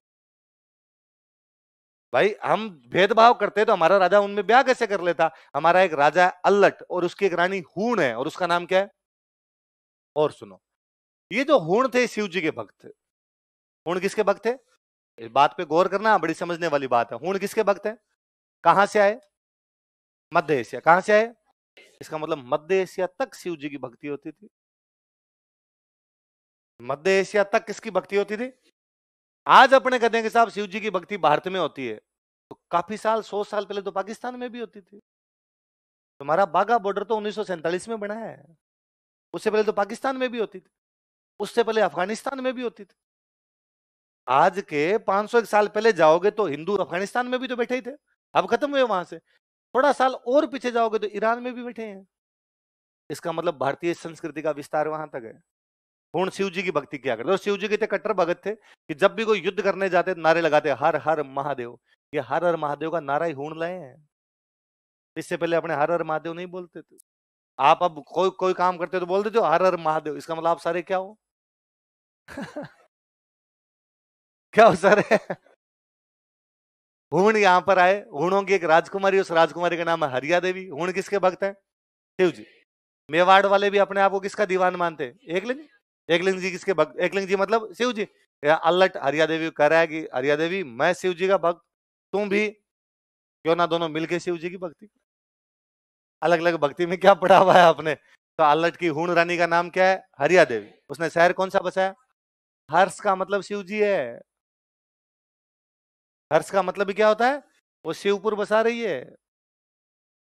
शिव को उधर क्या कर लिया इन्होंने? हर्ष। तो दो बातें, अल्लट की मम्मी कौन है, अल्लट की रानी कौन है? इसका मतलब अल्लट के पापा ने और अल्लट ने दोनों ने विदेशी संबंध मजबूत किए, ब्याह कर करके, है ना। पापा ने राष्ट्रकूटों में ब्याह किया, अल्लट ने कहा ब्याह किया? उन्होंने कहा और विदेश से और कोई लाओ भाई, टाबर का ब्याह और कर देते हैं उधर की दरिया अपने। याद रहेगा आपके कि शक्ति कुमार का 8 पूरा अभिलेख क्यों पढ़ना है? ये बताता है कि हमारी संस्कृति मूवेबल है, आगे बढ़ने वाली संस्कृति थी, रिजिड नहीं थी, रुक नहीं रही थी, गतिशील संस्कृति थी। वो लगातार अपने अंदर परिवर्तन करती रहती, चेंजेस करती रहती, नए चेंज को स्वीकार करती रहती, नए लोगों को एक्सेप्ट करती रहती, अपने मिलाती रहती आगे चल। आई बात समझ में? तो अल्लट के दो अभिलेख कौन कौन से हैं बताओ? सारणेश्वर प्रशस्ति और शक्ति कुमार का 8 पूरा अभिलेख तो अल्लट के बाद का है, पर अल्लट की जानकारियां दे रहा है अपने को। अल्लट की क्या जानकारियां दे रहा है? उसकी माता का नाम क्या? महालक्ष्मी राष्ट्रकूट। और उसकी रानी का नाम क्या है? पूर्ण रानी हरिया देवी, जो क्या बसा रही है? हर्षपुर। सारणेश्वर प्रशस्ति कहती है उसकी राजधानी कौन सी थी? आहड़। मंदिर किसका था? वराह। व्यवस्था कौन सी? नौकरशाही। अमात्य क्या होता है? प्रधानमंत्री। अक्सपटलिक आय व्यय का अधिकारी। संधि विग्रह शांति। बिस्काधीराज। और राजा की प्रशंसा करने वाला बंदीपति। और चूंकि व्यापारिक केंद्र है तो कौन सी व्यवस्था की जानकारी? कर व्यवस्था। पहले बढ़ गई बात, अगला राजा लिखो।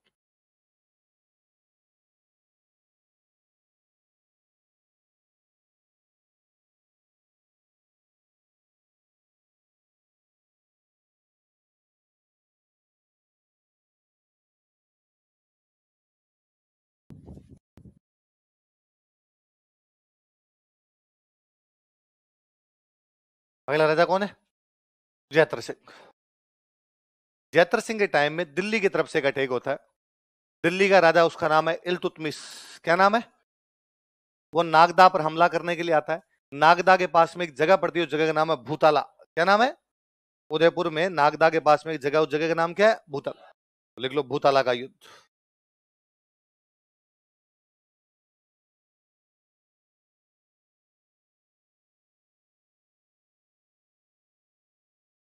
मेवाड़ का राजा कौन है? जयत्र सिंह। दिल्ली का कौन सा सुल्तान हमला करने के लिए आया? इल्तुतमिश।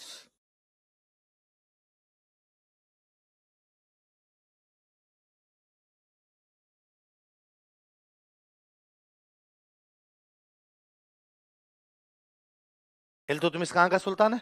दिल उतार लो, ऐसे कैसे उतार लो, फिर आगे बात करते हैं। अच्छा, इल्तुतमिश का नाम आप में से कईयों ने सुना होगा, कईयों ने नहीं सुना होगा, पर एक नाम आपने सबने पक्का सुना होगा, रजिया सुल्तान। सुना है? इल्तुतमिश रजिया के पापा है। रजिया के पापा का नाम क्या है? इल्तुतमिश। बाकी सब जगह आपने मुहावरा सुना होगा, रजिया फंस गई गुंडों में, सुना होगा आपने। तो बाकी जगह रजिया गुंडों में फंसती, यहाँ पापा फंसे थे। इल्तुतमिश को कूटा था इन लोगों ने यहाँ भूताला के अंदर। तो इस युद्ध में किसकी जीत हुई? जयद्र सिंह। देख लो, इस युद्ध में जयद्र सिंह की जीत हुई। Jaidra Singh won this battle.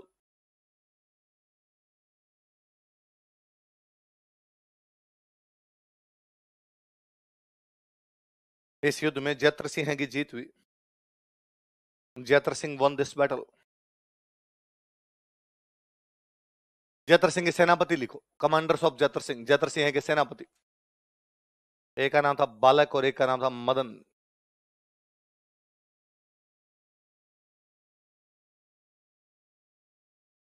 कौन कौन है बताओ देखे? बालक और मदन।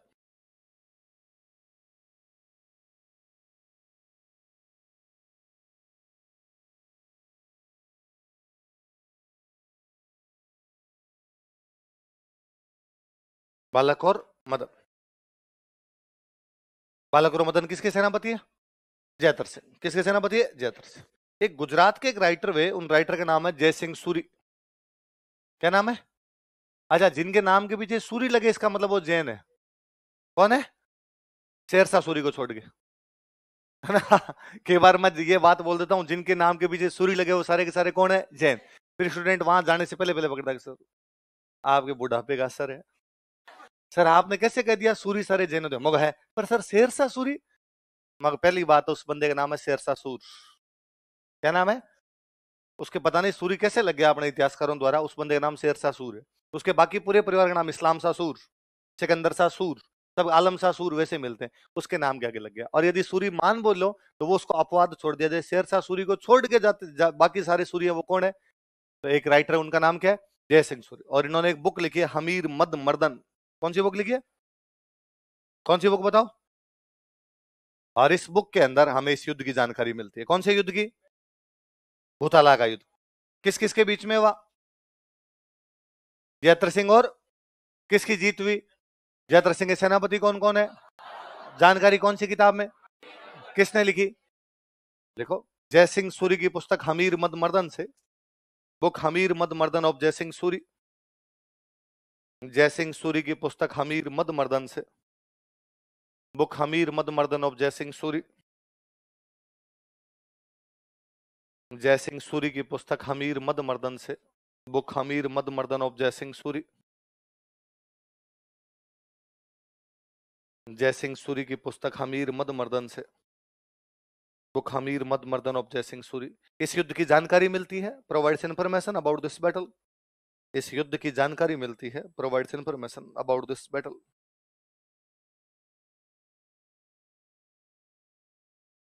इस युद्ध की जानकारी मिलती है, provides information about this battle. कौन से युद्ध की जानकारी मिलती है? भूताला के युद्ध। किसकी जानकारी मिलती है? भूताला युद्ध की। कौन सी किताब में? अमीर मद मर्दन। किसने लिखी? अब अपने इसके नाम पर आते हैं, बुक का नाम बोलो। हमीर मद। मैं एक एक शब्द का पोस्टमार्टम करता हूं। मर्दन का मतलब था तोड़ना। मर्दन का मतलब क्या होता है ना? तोड़ दिया गया, मतलब मर्दन कर दिया गया उसका। मद, मद का मतलब होता है घमंड। क्या होता है? घमंड तोड़ दिया गया। मद मर्दन मतलब क्या हो गया? घमंड तोड़ दिया। मद का मतलब क्या हो गया? घमंड। और मर्दन का मतलब क्या हो गया? तोड़ना। हमीर किसी का नाम है, हमीर मद मर्दन, हमीर का घमंड तोड़ दिया गया। किसे घमंड तोड़ दिया गया? फिर हमें लगता है यार इसमें अमीर तो कहीं है ही नहीं, इसमें राजा तो एक है जयत्र सिंह, एक कौन है? इल्तुतमिश। हमीर कहां से आ गया? फिर इसमें घमंड तो टूटा इल्तुतमिश का। हारा कौन है? वो दिल्ली से चला के आया था मेवाड़ पे कब्जा कर लूंगा, लेकिन मेवाड़ वालों ने कुटामारी करके वापस भगा दिया। तो बेइज्जती किसकी हुई है? घमंड किसका टूटा है? किताब करिए किसका टूटा है? तो क्या ये भाई साहब, ये क्या लोचा है इसके अंदर? फिर जब हम उस बुक को पढ़ते हैं तो हमारे धीरे धीरे चीजें समझ में आती है। मुसलमान राजा नए नए आए थे। आप यूं मान लीजिए इल्तुतमिश दिल्ली का पहला राजा है। इससे पहले कोई भी दिल्ली के अंदर मुसलमान राजा ने डायरेक्टली शासन नहीं किया। आ गया था कुतुबुद्दीन ऐबक, इससे पहले आ गया था, पर कुतुबुद्दीन ऐबक ने राजधानी बना रखी थी लाहौर। कौन सी थी? दिल्ली में आके मुस्लिम सत्ता को स्थापित कर रहा था। कौन कर रहा है? 1192 में तो मुसलमान भारत में आए थे। पहली बार उनका भारत में कब्जा ही कब होता है? 1192, जब तराइन का दूसरा युद्ध वो जीत जाते। 1227, मतलब 30-32 साल की बात हुई, ज्यादा बात भी नहीं हुई। मुसलमान जो राजा थे इनको बोला करते लोग, क्या बोलते? जो रॉयल क्लास के लोग होते, राजा, मंत्री, उसके जो भी राजा के आगे भाई बंधु जो भी होते, उनको क्या बोला जाता? यार ये अमीर लोग है। ये कौन है? फारसी भाषा का शब्द है अमीर, जिसका मतलब होता है राज परिवार के लोग। राजा के जो लोग होते हैं उनको क्या बोलते हैं? अमीर। इसलिए किताब में बार बार ये लिखा हुआ है कि दिल्ली का अमीर इल्तुतमिश आया था, दिल्ली के अमीर इल्तुतमिश को हरा दिया गया, दिल्ली का अमीर इल्तुतमिश यहां पर हार के गया था, दिल्ली के अमीर को जयत्र सिंह ने हराया था। वो अमीर अमीर अमीर अमीर होता होता अपनी भाषा में क्या हो गया? तो वास्तव में हमीर नहीं है, वास्तव में क्या है? अमीर मतलब राजा। राजा कौन है? अब कोई पूछे कि इसमें हमीर किसको कहा गया? बड़ी बड़ी बात। और देखो आज जिंदगी शब्द हम इस्तेमाल कर रहे हैं। आज भी कोई पैसे वाला होता है, हम क्या कहते हैं? पहले पैसे वाला राजा ही होता था, तो राजा क्या बोलते हैं? अमीर। आज भी अपने कोई आदमी एटीट्यूड में भी होगा, भाई साहब ये अमीर हो गया आजकल, इसलिए इसमें घमंड आ गया, करते हैं ना ऐसी बातें। सेम की सेम बात देखो इस पुस्तक में, इन दिस बुक, इस पुस्तक में, इन दिस बुक, इल्तुतमिश को हमीर कहा गया है। Iltutmish is referred as Hamir, refer किया गया उसे इस रूप में। Iltutmish is referred as Hamir, Iltutmish को हमीर कहा गया है। Iltutmish is referred as Hamir. अब हमीर की जगह रिप्लेस करके लगा दो इल्तुतमिश। अब बुक का नाम बोलो, हमीर की जगह इल्तुतमिश बोलो। अब क्या होगा? इल्तुतमिश मद। अब समझ में आ रही है? इल्तुतमिश का घमंड टूट गया, टूटा ही है। हार के जाएगा तो बंदे क्या टूटेगा? घमंड टूटेगा। अब और सुनो, कौन सा युद्ध आ रहा है? इल्तुतमिश। मुसलमान राजाओं में एक बहुत अच्छी विशेषता थी, उनको जब भी लगता वो हार रहे हैं, वो वापस पीछे हट जाया करते, वापस चले जाया करते। ठीक है, जैसे 20,000 सेना लेके आया कोई राजा और 5,000 आते ही मर गए 1 घंटे में, उसको समझ आया बाकी 15 भी 3 घंटे में चले जाएंगे। क्यों मरना भाई साहब? वो अपने बाकी 7 वालों का चप्पलें हाथ में लो, जितने तेज भाग सकते हो भागो। अपने 7 वाले कहते अरे नहीं लड़ेंगे, नहीं भाई साहब जान है तो अगली 15,000 बच गए, अगली बार 25,000 और लाएंगे, 40,000 आएंगे, फिर लड़ेंगे। और यही 15,000 मर गए तो अगला मौका भी अपने को मिलेगा। अपने राजाओं के साथ में ये समस्या थी। अपने राजाओं का 2 ही काम था, विजय या वीरगति। क्या था? या तो जीत जाएंगे या हार के वापस जाने को अपने वाले अच्छा मानते, और कोई हार के चला भी जाता तो अड़ोसी पड़ोसी जीने नहीं देते। बस इतना ही, दम नहीं है, पता चल गया पुदीना। और मैं कहता हूं राजाओं का टाइम छोड़ दीजिए, आज भी आप तो आरएस में फेल हो जाओ। आपके घर वाले, आपके पापा को, आप प्री फेल हो जाओ, आपके पापा कुछ नहीं है, पापा की कोई बात नहीं, पढ़ बैठे। जो एग्जाम देता है वो फेल होता है। कोई ने इस बार ट्राई की, फेल हो गया, अगली बार पास होगा, और अच्छी तैयारी कर ले, मैं पैसे लगाऊंगा। आपको लगता है मेरे साथ घर वाले खड़े हैं तो मेरे को और पढ़ाई कर लेनी चाहिए। 20,000 लोग ही प्री में पास होंगे, सारे तो कैसे पास होंगे? तू नहीं हुआ, अगली बार होगा, ऐसी बातें करते हैं। पर आपका कोई ना कोई पड़ोसी, उसको पता है कि तुम प्री फेल हो गए हो, फिर वो कहता है और रिजल्ट कब आ रहा है? अरे क्या करना है रिजल्ट का, है ना? मतलब मेरे को 10th 12th में पढ़ा करते, तब घर वालों को चिंता नहीं होती रिजल्ट कब आ रहा, अड़ोसियों पड़ोसियों को भाई साहब इतनी चिंता हुआ करती। तो अपना समाज आज वैसा ही है। आप आरएस का प्री पास किया, मेंस पास किया, इंटरव्यू दिया, बड़ी बात है ना, आपने मेहनत की तभी तो इंटरव्यू तक पहुंचे। भाई कितने लोग इंटरव्यू देते हैं? पूरे राजस्थान में 2,000। आप राजस्थान में 2,000 लोगों में पहुंचे, इसका मतलब मेहनती हो, संघर्षशील हो, मेहनत की, इंटेलिजेंट हो, तभी वहां पर आप पहुंचे। पर चूंकि सेलेक्ट तो कितने होने? 1,000। 1,000 तो घर आएंगे। पड़ोसियों को पता चल गया कि आप घर आ गए, आपका फाइनल सिलेक्शन। फिर वो पूछेंगे और एसटीएम साहब कहाँ है आजकल आपकी ज्वाइनिंग? पोस्टिंग कहाँ हो रही है? उनको पता है कि तुम्हारा सिलेक्शन तो अपने आज भी है। तो आदमी सोचता है यार या तो सिलेक्शन हो जाए या मैं आऊं नहीं गाँव। गाँव आते आसपास वाले बाद में खा जाएंगे अपने को। तो वैसे वैसे राजाओं के साथ समस्या थी, या तो जीत जाएंगे या मर जाएंगे, हार के वापस आएंगे। और अपने तो भाई साहब रानियां इतनी खतरनाक हुई है कि बापड़ा कोई आदमी हार के आ गया तो उसने कहा मैं तेरा तो मुंह ही नहीं देखती। तो उसको लगता है लुगाई से बेइज्जती कराने से मर जाऊं मैं वहीं पे, मेरे को वापस जाने की आवश्यकता। पर इल्तुतमिश जब इस युद्ध में हारने लगा तो इल्तुतमिश यहां से भाग गया। अच्छा, अपने एक समस्या और थी, अपने भागती हुई सेना का कभी पीछा नहीं किया। कि दुश्मन की सेना भाग रही है तो उसका पीछा करना आराम लग रहा, बेचारों को क्या मारना, जो भाग ही रहे हैं उनको मारना। उधर वालों का सिस्टम था कि भाग रहे हैं तो अब तो पक्का मारू रहे, भागने मत दो वरना भागे पहुंच गए तो और साथियों को लेके आ जाएंगे, बीच में सलटाओ इनको एकदम। जब इल्तुतमिश की सेना भाग रही थी, जतर सिंह ने सेना देखा कि इल्तुतमिश की सेना भाग रही है, उन्होंने कहा ओ भागे भागे जीत गए। तो उन्होंने तो भूताला में तमंचे भी डिस्को किया भाई साहब। इल्तुतमिश भागा तो भूताला से भागते हुए नागदा के पास से गया। कहां से गया?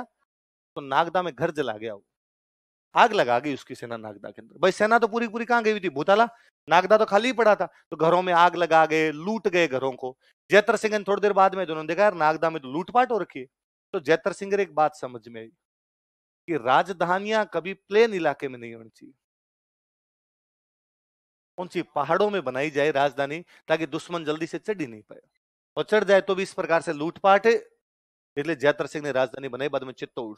कहां बनाई? किला तो अपने पास ही तोड़ पड़ा ही है, उसको अपने क्या बना लेते हैं? राजधानी। लिखो, इल्तुतमिश की भागती हुई सेना ने, returning army of Iltutmish, return करती हुई, वापस लौटती हुई इल्तुतमिश की भागती हुई सेना ने, रिटर्निंग आर्मी ऑफ इल्तुतमिश,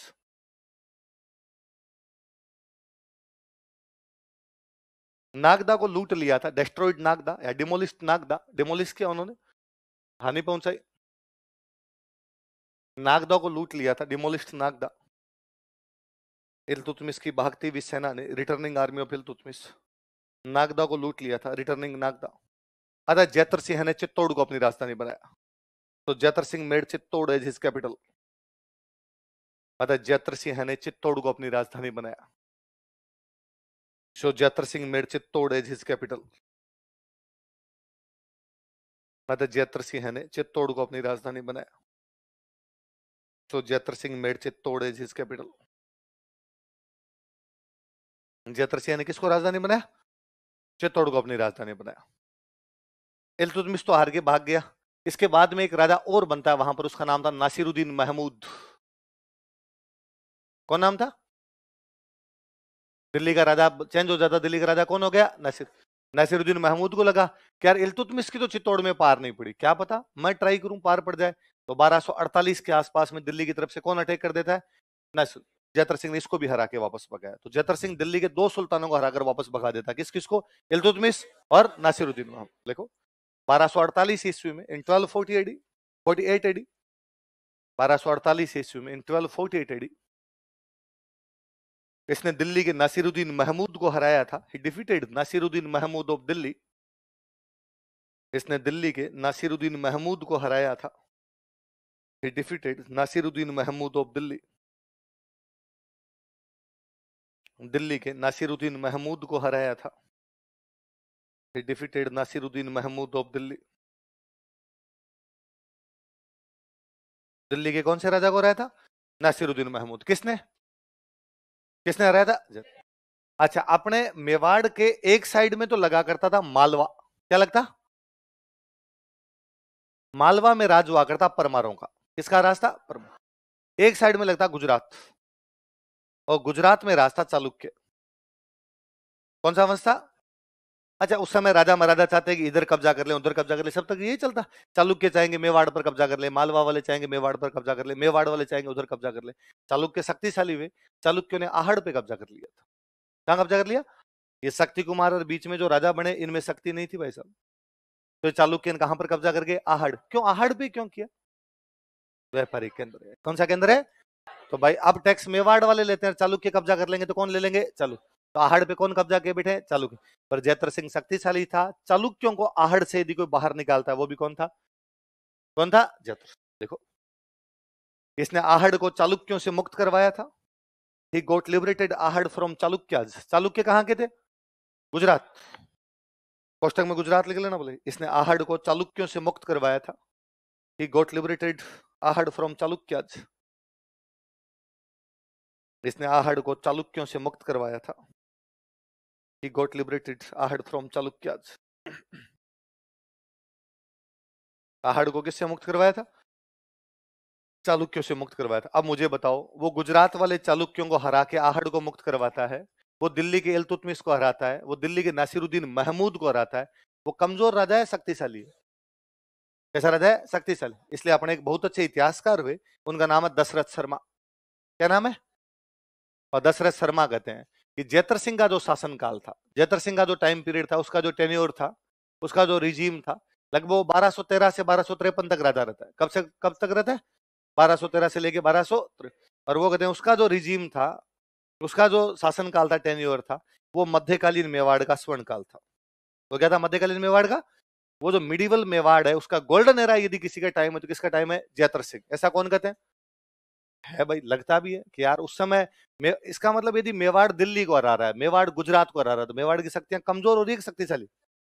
इससे पहले इतना नहीं था, अब ज्यादा शक्तिशाली हो रहा है। लिखो, इतिहासकार दशरथ शर्मा के अनुसार, according to historian Dasharath Sharma, इतिहासकार दशरथ शर्मा के अनुसार, according to historian Dasharath Sharma,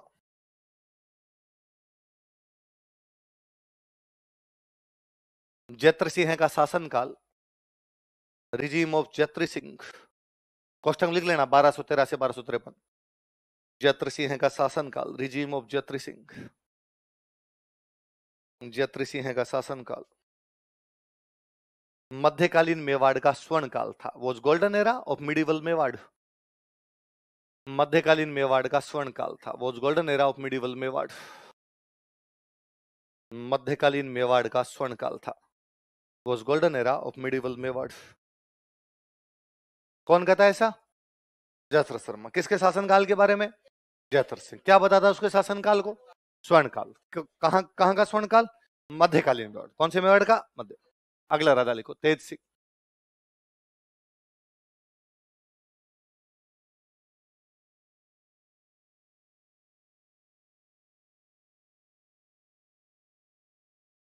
अगला राजा कौन है?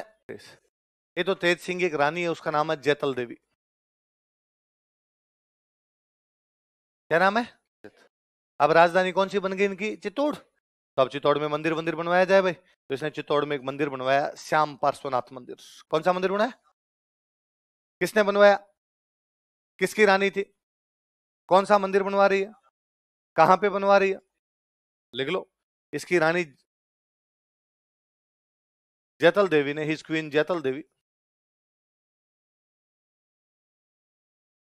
इसकी रानी जैतल देवी ने, हिज क्वीन जैतल देवी, जैतल देवी ने चित्तौड़ में श्याम पार्श्वनाथ मंदिर का निर्माण करवाया था। Build Shyam Parshvanath temple at Chittor. Chittor में श्याम पार्श्वनाथ मंदिर का निर्माण करवाया था। Build Shyam Parshvanath temple at Chittor. Chittor में श्याम पार्श्वनाथ मंदिर का निर्माण करवाया था। Build Shyam Parshvanath temple at Chittor.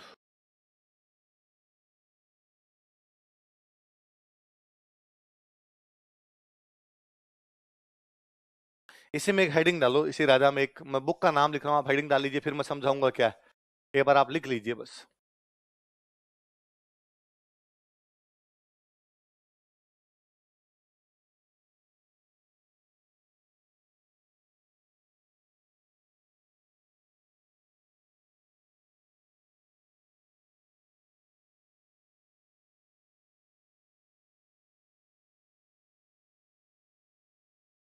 क्या नाम लिखा हुआ है बोलो देखिए? श्रावक प्रतिक्रमण सूत्र चूर्णी। दोबारा बोलो, नाम क्या है? श्रावक प्रतिक्रमण सूत्र चूर्णी। क्या नाम है? श्रावक प्रतिक्रमण सूत्र, जैनों की किताब। मैंने कहा कि पुरानी सारी किताबें किसकी लिखी हुई है? जैनों की किताब आहड़ में बैठ के लिखी गई। कहां पर बैठ के लिखी गई? 1260 की बात है, आहड़ के अंदर ये किताब लिखी गई। अच्छा, क्या विशेषता? किताबें तो खूब सारी लिखी जाती है, इसमें ऐसा क्या है? इस किताब में चित्र बने हुए। क्या बने हुए? एक साइड में लिखा हुआ है, एक साइड में चित्र, एक साइड में लिखा हुआ है, एक साइड में चित्र। ये मेवाड़ के सबसे पुराने चित्र है। इससे पुराने किसी किताब के अंदर हमें चित्र मिलते। तो अब कोई आपसे पूछ ले कि मेवाड़ का प्राचीन चित्रित ग्रंथ कौन सा है, ऐसा ग्रंथ जिसमें चित्र बने हैं, वो कौन सा है? श्रावक प्रतिक्रमण। वो चित्र बनाए किसने? उस बंदे का नाम है कमल चंद्र। किसने बनाए? कमल चंद्र ने। तो अब मेरे को बताओ, बुक का नाम बताओ दोबारा, क्या? श्रावक प्रतिक्रमण सूत्र। बोलो एक बार वापस बोलो। कैसा ग्रंथ है? कब? कहां पे? किसके द्वारा चित्रित किया? कौन से राजा के टाइम? किसके टाइम में? अब कोई पूछेगा, श्रावक प्रतिक्रमण सूत्र चूर्णी नामक चित्रित ग्रंथ, जो कि मेवाड़ का प्राचीनतम चित्रित ग्रंथ है, कौन से राजा के टाइम चित्रित किया गया? या तेज सिंह के टाइम ये ग्रंथ किसके द्वारा चित्रित किया गया? या तेज सिंह के टाइम ये ग्रंथ कमल चंद्र द्वारा कहां चित्रित किया गया? सारी बात याद रह जाएगी, इसी का डेस्क लगा के लिखो। 1260 ईस्वी में, 1260 ईस्वी में, इन 1260 एडी, कमल चंद्र ने इस ग्रंथ को चित्रित किया था। कमल चंद्र पेंटेड दिस टेक्स्ट। कमल चंद्र ने इस ग्रंथ को चित्रित किया था। कमल चंद्र डिपिक्टेड दिस टेक्स्ट। डिपिक्ट करना, चित्र बनाना। कमल चंद्र डिपिक्टेड दिस टेक्स्ट। कमल चंद्र ने इस ग्रंथ को चित्रित किया था। कमल चंद्र डिपिक्टेड दिस टेक्स्ट। यह मेवाड़ का प्राचीनतम चित्रित ग्रंथ है। It is an oldest painted text of Mewar. यह मेवाड़ का प्राचीनतम चित्रित ग्रंथ है। It is an oldest painted text of Mewar. अब मैं चित्रकला पढ़ाऊंगा तब वापस ये किताब में लिखवाऊंगा, तब याद आ जाएगी आपके? पहले कहां पढ़ी हुई? यह मेवाड़ का प्राचीनतम चित्रित ग्रंथ है। It is an oldest painted text of Mewar. नाम बोलो बुक का, दोबारा नाम बोलो। श्रावक प्रतिक्रमण सूत्र चूर्ण। कब? कहां पे? किसके द्वारा? कौन से राजा के टाइम? कौन सा ग्रंथ चित्रित किया गया? श्रावक प्रतिक्रमण सूत्र। बोलो वापस बोलो। जी पलटा ही नहीं खाएगी, 4-5 बोल के देखना। श्रावक प्रतिक्रमण, श्रावक याद हो जाएगा। अगला राधा लिखो।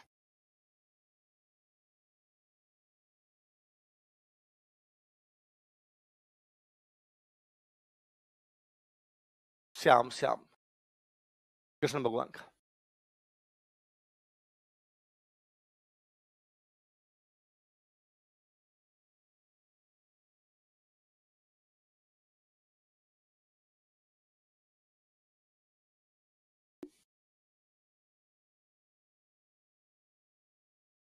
अगला राधा कौन है? बिना राधा चेंज के रतन सिंह में हेडिंग डालो, देखो कुंभकर्ण। राधा मत चेंज करना, इसी में लिखो।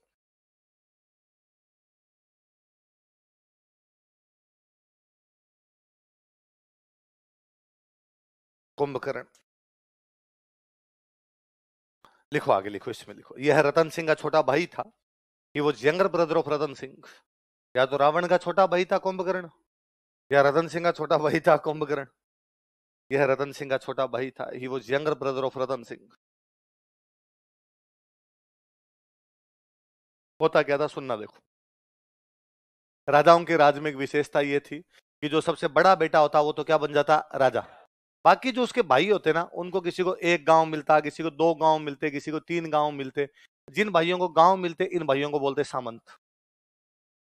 क्या बोला करते? राजधानी वाला इलाका कौन रखता? राजा। बाकी गांव किसको देता? भाइयों को। राजा राजधानी में रहता है, भाइयों को क्या बोलते? सामंत।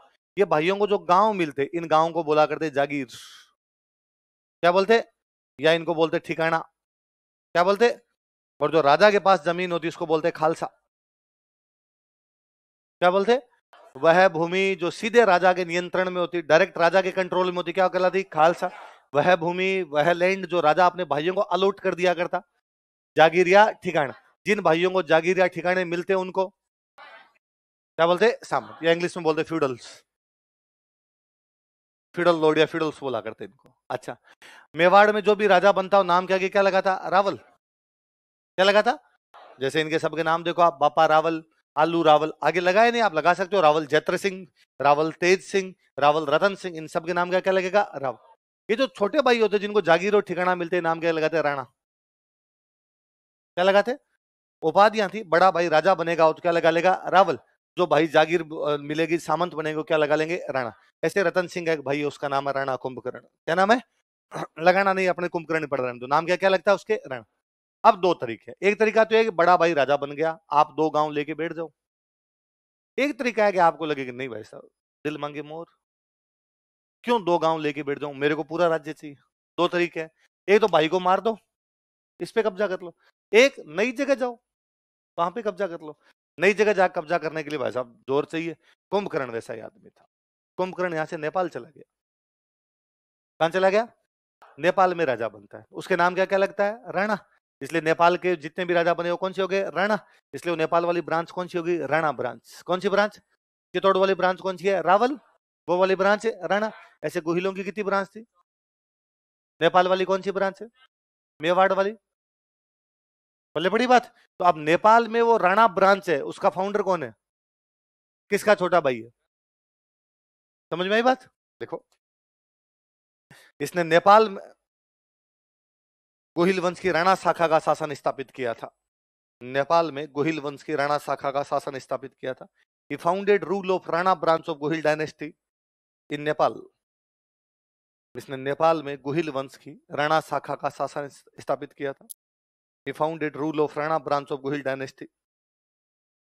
He founded a rule of Rana branch of Gohil dynasty in Nepal. Nepal में गोहिल वंश की राणा शाखा का शासन स्थापित किया था।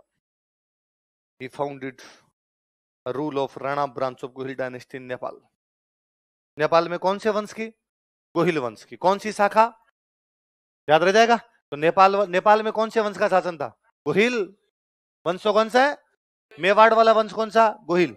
बांसवाड़ा में गोहिल, डूंगरपुर में गोहिल, प्रतापगढ़ में, वैसे नेपाल में। पर जो मेवाड़ वाले गोहिल है वो कौन सी ब्रांच के हैं? रावल। मेवाड़ वाले सॉरी नेपाल वाले कौन से हो गए? अब सुनो, भारत में राजा महाराजा खत्म हो गए 1947। 1947 आपका देश आजाद होता है, डेमोक्रेसी। कोई राजा महाराजा नाम की कोई भी चीज ही नेपाल में राजा बन रहे थे 2008। कब तक बन रहे थे? 2008 तक नेपाल के अंदर राजा बन रहे थे। और नेपाल में जो लास्ट राजा बने उनका नाम है राणा ज्ञानेन्द्र। क्या नाम है? 1302-3 के आसपास चला गया होगा ये बंदा। और राजा कब तक बन रहे थे वहां? 2008। मतलब कितने साल राज हुआ होगा? 700 साल बाद में भी राजा का टाइटल क्या है? जो 2008 में भी उनका राजा था उसका नाम क्या था? राणा ज्ञानेन्द्र। क्या नाम था? और नेपाल के सारे राजाओं ने राजस्थान ब्याह किए, और राजस्थान के खूब सारे राजाओं ने नेपाल ब्याह किए। क्योंकि ये ठीक वैसा ही है कि अपने चाचा जी बेंगलोर चले जाते हैं बिजनेस करने, पटावरों का ब्याह करने वापस आ जाते हैं गांव। ब्याह बेंगलोर वालों में थोड़ी करेंगे, ब्याह तो गांव में ही करेंगे आके। नेपाल वाले चले गए थे नेपाल, लेकिन ब्याह सब के सब कहां करते थे? मुझे याद है 2008 में जब राणा ज्ञानेन्द्र वहां राज कर रहे थे और वहां राजा का राज हटने वाला था, डेमोक्रेसी आने वाली थी, तो ऐसी खबरें थी कि जनता राजा को पकड़ के मार सकती है। और दुनिया में खूब सारी जगह ऐसा है, भारत को छोड़ दीजिए, भारत के अलावा जहां भी राजाओं का राज खत्म हुआ है, राजा को टांगा है। वो बोले फ्रांस है, वो बोले रूस है, वो बोले ईरान है, वो बोले अफगानिस्तान। अफगानिस्तान में तो राजा को जेसीबी में लटका के बाहर 3 दिन तक टांग के रखा था। क्या के देखो रे राजा की हमने क्या हालत की। तो था क्या राणा ज्ञानेन्द्र को भी ये लटका सकते हैं? एक दिन अखबार में एक हेडिंग थी कि यदि नेपाल के राणा ज्ञानेन्द्र को लगा कि उनको नेपाल में किसी भी प्रकार का खतरा है तो वे सिक्कर में शरण ले सकते हैं। कहां शरण ले सकते हैं? आपने लगता है नेपाल का राणा है, शरण लंदन ले, पेरिस ले, और भारत में भी लेनी तो दिल्ली ले, बॉम्बे ले, राजस्थान में भी लेनी तो जयपुर ले, उदयपुर जा, ठेठ चोमू रिंगस क्रॉस करके सीकर और वैसा जगह नहीं मिली। पर नीचे उसमें और लिखा हुआ था क्योंकि राणा ज्ञानेन्द्र के राजकुमार पारस की शादी सिक्कर की राजकुमारी हिमानी के साथ हुई है। कोई भी बंदा संकट में रिश्तेदारों के पास ही जाएगा, उसके बेटे का सास रहा है। सिक्कर की राजकुमारी की शादी कहां हो रखी है? नेपाल। कहने का मतलब है कि नेपाल वाले यहां से गए थे, उसके बावजूद उनके भारत के साथ रिश्ते हमेशा बहुत अच्छे रहे। और जब तक नेपाल में राजाओं का राज रहा, नेपाल के भारत के साथ रिश्ते हमेशा अच्छे रहे। जैसे ही नेपाल में बाद में राजाओं का राज गया और नेता आए, तो बाद में चीन ने हड्डियां फेंकी, चीन का लॉलीपॉप हम देंगे तुम्हें। उसके बाद से नेपाल और भारत के रिश्ते गड़बड़ाए हुए हैं। 1947 में जब आपका देश आजाद हो रहा था, तो नेपाल के अंदर प्रधानमंत्री, नेपाल के जो राजा थे उनका नाम था राणा त्रिभुवन देव। क्या नाम था? और राणा त्रिभुवन देव ने नेहरू जी कहा कि नेहरू जी आप आजाद हो ही रहे हो, हमें भारत में मिला लो। नेहरू जी ने कहा क्यों? अरे मिला लो यार, अलग पड़े नेपाल क्या करेगा। नेहरू जी ने कहा नहीं, हम खुद 200 साल की गुलामी के बाद अंग्रेजों से आजाद होंगे और आज हम किसी पे कब्जा कर ले, कैसे मुंह दिखाएंगे लोगों को? अब तक कह रहे थे कब्जा गलत है, कब्जा गलत है, और खुद नेपाल को एक्वायर करके बैठे हैं। त्रिभुवन देव ने कहा नेहरू जी आप गलत समझ गए, अंग्रेजों ने तो आप पे कब्जा किया था, हम तो करवा रहे हैं खुद। हम कह रहे हैं हम पे कब्जा करो। तो फिर नेहरू जी ने कहा क्यों क्यों करना है कब्जा? त्रिभुवन देव ने कहा नेहरू जी प्लीज थोड़ी ज्योग्राफी पढ़ा कीजिए आप, हम लैंड लॉक कंट्री है। कैसी कंट्री है? लैंड लॉक, जिसके चारों तरफ लैंड है, समुद्र ही नहीं। वो देश जिसके चारों तरफ समुद्र नहीं, व्यापार कहां से करेगा? दुनिया का पूरा ट्रेड तो सी रूट है, समुद्र से होता है, हम सामान कहां से मंगवाएंगे? और नेहरू जी वैसे भी नेपाल का मैप भारत के मैप के अंदर है, इंडिया का मैप देखो, इधर उत्तराखंड हिमाचल बीच के अंदर अपना क्या पड़ा है। हम तो वैसे आपके मैप के साथ फ्री में आ रहे हैं। तो जैसे एक राज्य है यूपी, जैसे एक राज्य है एमपी, जैसे एक राज्य है राजस्थान, वैसे एक राज्य बन जाएगा नेपाल। नेहरू जी ने कहा नहीं नहीं त्रिभुवन देव जी ऐसा नहीं, और आप चिंता मत करो, क्या दिक्कत है आपके? व्यापार की दिक्कत है, हम आपको हमारा एक बंदरगाह देते हैं कलकत्ता। कौन सा बंदरगाह देते हैं? नेपाल को जो भी सामान मंगवाना है अमेजोन पे एड्रेस क्या डाल दो आप, तो आज दिन तक नेपाल का सारा सामान कौन से बंदरगाह पे आता है? फिर नेपाल का सामान ज्यादा आने लगे, हमने एक बंदरगाह और दिया, विशाखापत्तनम। कौन सा दिया? आज भी नेपाल का सारा सामान कहां पर आता है? कलकत्ता और विशाखापत्तनम। फिर यहां से हम ट्रकों में भर भर के कहां बेचते हैं। तो नेपाल के साथ अपने रिश्ते इस कदर रहे। हमने और कहा कि आप तो फिक्र मत करना, कोई आप भाई हो, अलग अलग बैठे हैं बस, नेपाल अलग भारत अलग, बाकी आप तो हमारे देश में आओगे तो वीजा भी नहीं लगेगा। इधर से उधर आओ, उधर से इधर। और आप नौकरी करो ना हमारे देश में, आगे क्या चिंता है। बस देश तुम्हारा अलग, हमारा देश। इसलिए नेपाली सारे के सारे भारत में नौकरी कर रहे हैं। इसलिए अपने नेपाली अंग्रेजों के टाइम से अपने यहाँ नौकरी करने के लिए आने लग गए थे। अंग्रेजों की सेना के अंदर नेपाली खूब बहादुर होते हैं, इसलिए अंग्रेजों ने नेपालियों को बहादुर कहना शुरू किया। इसलिए वो इतना फेमस वर्ड हुआ कि एटीएम के बाहर गार्ड साहब भी यदि कोई नेपाली अपने कहते और बहादुर, है ना। किसी होटल में कोई सेफ भी यदि नेपाली अपने कहते हैं और बहादुर, नेपालियों को कहना क्या लगे, बहादुर। ये नेपालियों को अंग्रेजों का दिया हुआ सरनेम है कि वो बहादुरी बोलने लग गए थे उनको। अब नेपालियों को हमने इवन यहां तक कहा कि तुम हमारी सेना में भी आ सकते हो। भाई कोई देश अपनी सेना में तो अपने देशवासियों को ही लेगा, दूसरों पे विश्वास थोड़ी हो। आज अपने किसी सेना में दूसरा देश का ले ले वो बिक जाए तो, पर नेपालियों पे हमें विश्वास था। अगर हमारे भाई हैं, हमने पूरी रेजिमेंट बनाई गोरखा। कौन सी रेजिमेंट है? गोरखा रेजिमेंट। बाकायदा है, मेरे वतन के लोगों ने गाते हैं तो उसमें बाकायदा लाइन है, कोई सिख, कोई जाट, मराठा, कोई गोरखा, कोई मद्रासी। तो गोरखा, गोरखा कौन है? गोरखा अपने थोड़ी है। गोरखा कौन है? और गोरखा होते ही बहादुर, अपने को युद्ध वगैरह जितवाने के अंदर गोरखा खूब आगे रहे। 99 वाले कारगिल वॉर में तो गोरखा रेजिमेंट का खूब ही अच्छा योगदान था। भाई कारगिल वॉर के 99 वाले में पाकिस्तान ऊपर आगे बैठ गया, चोटियों पे कब्जा कर लिया, चोटियों पे कब्जा कर लिया। शुरुआत के अंदर अपने राजस्थान की रेजिमेंट में भेजी गई थी, गजब लड़ी अपने राजस्थान की रेजिमेंट। आप चूरू, सीकर, झुंझुनू का ऐसा कोई गांव नहीं देखेंगे जिसमें 99 में कोई शहीद नहीं है। पर फिर भी पहाड़ों पे राजस्थान वाला बंदा कैसे चढ़े? ऊपर चढ़ने की तो प्रैक्टिस नहीं थी। अपने कहते दोहरे पे चढ़ तो क्या पता भाग जाता अपने वाला, टीले पे चढ़ जाता, लेकिन पहाड़ पे चढ़ने की तो प्रैक्टिस ही नहीं थी। फिर अपने वाले लंबे चौड़े थे शरीर के थोड़े, इसलिए पाकिस्तानियों को ऊपर से दिख जाते कि आ रहा है ऊपर बैठा आदमी, तो एक बम मारे तो 10 सैनिक मार दिए। फिर फाइनली हमें दिमाग में आया कि पहाड़ों पे कौन चढ़ सकते हैं? गोरखे। गोरखे होते भी तो हमने गोरखों कहा गोरखों चढ़ जाओ। गोरखे पहाड़ जानते थे, गोरखे इधर से उधर से, पाकिस्तानी 5 बैठे ऊपर कि नीचे से कोई हिंदुस्तानी 100 भी आएंगे धड़ धड़ उड़ा देंगे इनको। लेकिन इतने में कोई गोरखा धीरे धीरे धीरे धीरे उधर से पास में जाकर त्या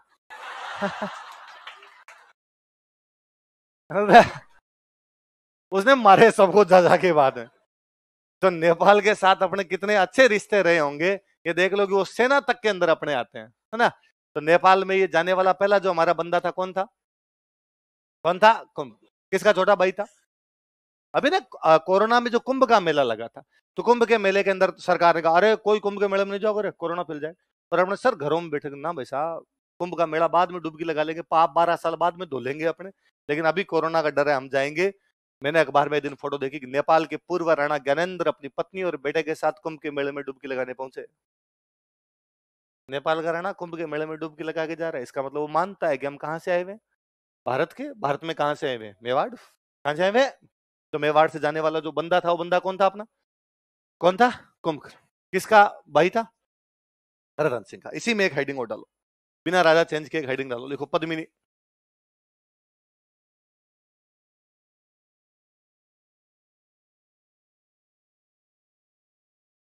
लिखो पद्मिनी।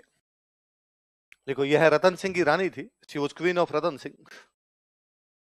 यह रतन सिंह की रानी थी, she was queen of Ratan Singh.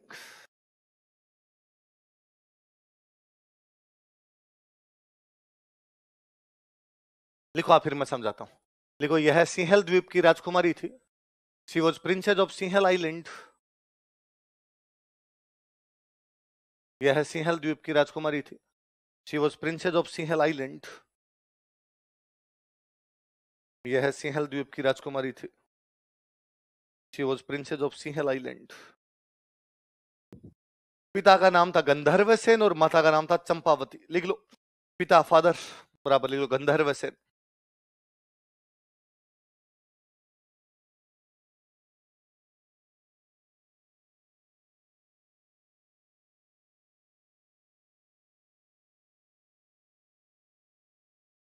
और माता का नाम चंपावती।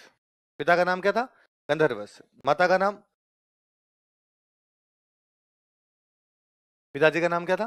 गंधर्व सेन। मम्मी का नाम क्या था? चंपावती। किसकी रानी थी? अब ऐसी कहानियां हैं जी, अपने कहानियां हैं कि एक दिन रतन सिंह जी के पास एक तोता आया। कौन है उनके पास? एक। और तोते ने आकर रतन सिंह जी यहाँ से 7 समंदर पार एक राजकुमारी रहती है, इतनी सुंदर राजकुमारी है कि वो जब पानी पीती है तो उसके यहाँ से दिखता है। और रतन सिंह जिस तोते के पीछे पीछे चले गए सिंहल द्वीप। कहां चले गए? अपने इतिहासकार कहते हैं कि सिंहल द्वीप का मतलब है श्रीलंका। क्या मतलब इसका? इसका मतलब रतन सिंह जी कहां चले गए? वहां जाके पद्मिनी को ढूंढने का प्रयास किया, पर अगली राजा की बेटी महल में रहती, बाहर तो आए नहीं। रतन सिंह जी के पैसे टक्के खत्म हो गए, तो रतन सिंह जी वहां बन गए जोगी। क्या बन गए? सन्यासी बन गए, बाबा बन गए, और 7 साल तक बाबे के भेष में घूमते रहे। 7 साल बाद एक दिन सिंहल द्वीप के राजा को मिल गए। सिंहल द्वीप का राजा कौन है? गंधर्व सिंह। कौन है? उन्होंने पूछा, यार यंग मैन, इतनी युवा अवस्था में तुम सन्यास धारण करके घूम रहे हो, किसी अच्छे घर के मालूम होते हो? और उसने कहा कि साहब मैं मेवाड़ का राजा रतन सिंह हूं। तो तुम ये युवा अवस्था में इस प्रकार क्यों घूम रहे हो, क्या कारण है? तो साहब कारण तो आपके महलों के अंदर है, मैं तो आपकी राजकुमारी से ब्याह करने के लिए आया था, पैसे टके खत्म हो गए, मिलने का कोई चांस बना नहीं, तो मैं क्या बन गया? जोगी। अब साहब श्रीलंका के राजा को पता चला कि मेवाड़ का राणा खुद मेरी राजकुमारी से ब्याह करने के लिए आया, वो बेचारा मना कहां करे? श्रीलंका बापड़ा छोटा सा देश, हमारे देश के मैप के साथ उनका मैप फ्री आता है। उन्होंने कहा, साहब धन घड़ी धन भाग, आप तो राजकुमारी को साथ में ले जाओ। और कहते भाई रतन सिंह वहां से पद्मिनी को लेके आ गया, और यहाँ पे चित्तौड़ लेके आ गया। पर इन कहानियों में लोचे हैं। पहली बात तो रतन सिंह का शासनकाल ही 1 साल का है। शासनकाल कितना है? 1302 से 1300, कहां 7 साल जोगी बन गए। श्रीलंका गए, फिर एक तोता आया, तोते ने बताया। यदि ऐसे तोते बताते ना, तो सब लड़कों के पास एक एक तोता होता। ये कहते सर पढ़ाई करें नहीं करें, पहले क्या लाएंगे? और वो बता देगा कि भाई तू पार्क में फालतू में चक्कर मार रहा है, उधर 2 गली छोड़ के पीछे हम बताते हैं तेरे को, उधर जाया कर, थोड़ा ठीक रहेगा। पर तोते नहीं बोलते यार, तोते बोलते होते तो कोई ना कोई सब लोग ये जुगाड़ करते। इस गाड़ी में लोचे ही है कि वहां से लेके आ गया। पर ऐसा है कि, तो फिर बड़ा सवाल ये कि फिर पद्मिनी कहाँ की राजकुमारी थी? अपने राजस्थान के सोर्स ये कहते हैं कि बीकानेर में एक जगह पड़ती है पुगल। कौन सी जगह है? पुगल नाम की एक जगह पड़ती है, और पुगल की राजकुमारी थी। और आज भी पश्चिमी राजस्थान में गांव के अंदर कोई बंदा, कोई लड़का ज्यादा नखरे करे कि भाई इस लड़की से शादी नहीं करूंगा, ये मेरे को पसंद नहीं आई, वो नहीं पसंद आई, मेरे को तो ये चाहिए ये चाहिए, तो घर वाले कह देते हैं अरे देख लेंगे कौन से पुगल की पद्मणी आएगी। तो आज भी पद्मणी तो कहाँ की मानी जाती है? आज भी दोहे बोले जाते हैं कि पुगल गडरी पद्मणी तू रानी सिरमोड़, हे पुगलगढ़ की पद्मिनी तू सभी रानियों में सिरमोड़, जैसलमेर जलम लियो परणी गढ़ चित्तौड़। उस समय भाटियों का इलाका था जैसलमेर वाला, पुगल वाला इलाका, तो जैसलमेर के अंदर पैदा हुई और तेरी शादी कहां पर जाके हुई? चित्तौड़।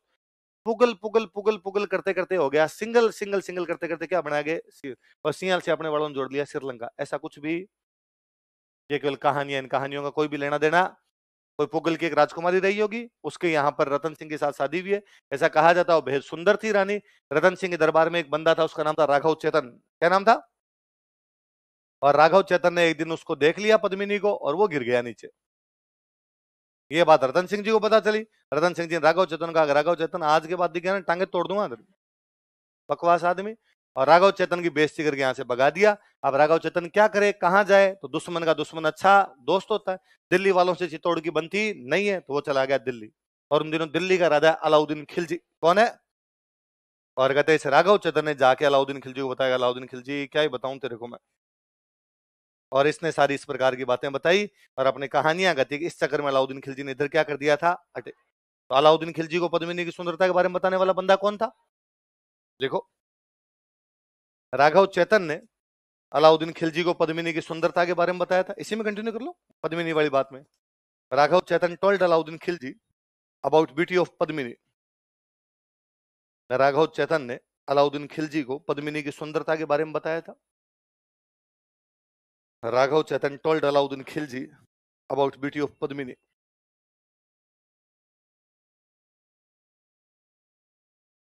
राघव चेतन ने अलाउद्दीन खिलजी को पद्मिनी की सुंदरता के बारे में बताया था। Raghav Chetan told Alauddin Khilji about beauty of Padmini. Padmini की सुंदरता के बारे में बताया था। किसने बताया? राघव। बाकी कल पढ़ेंगे, याद करके आना सारी।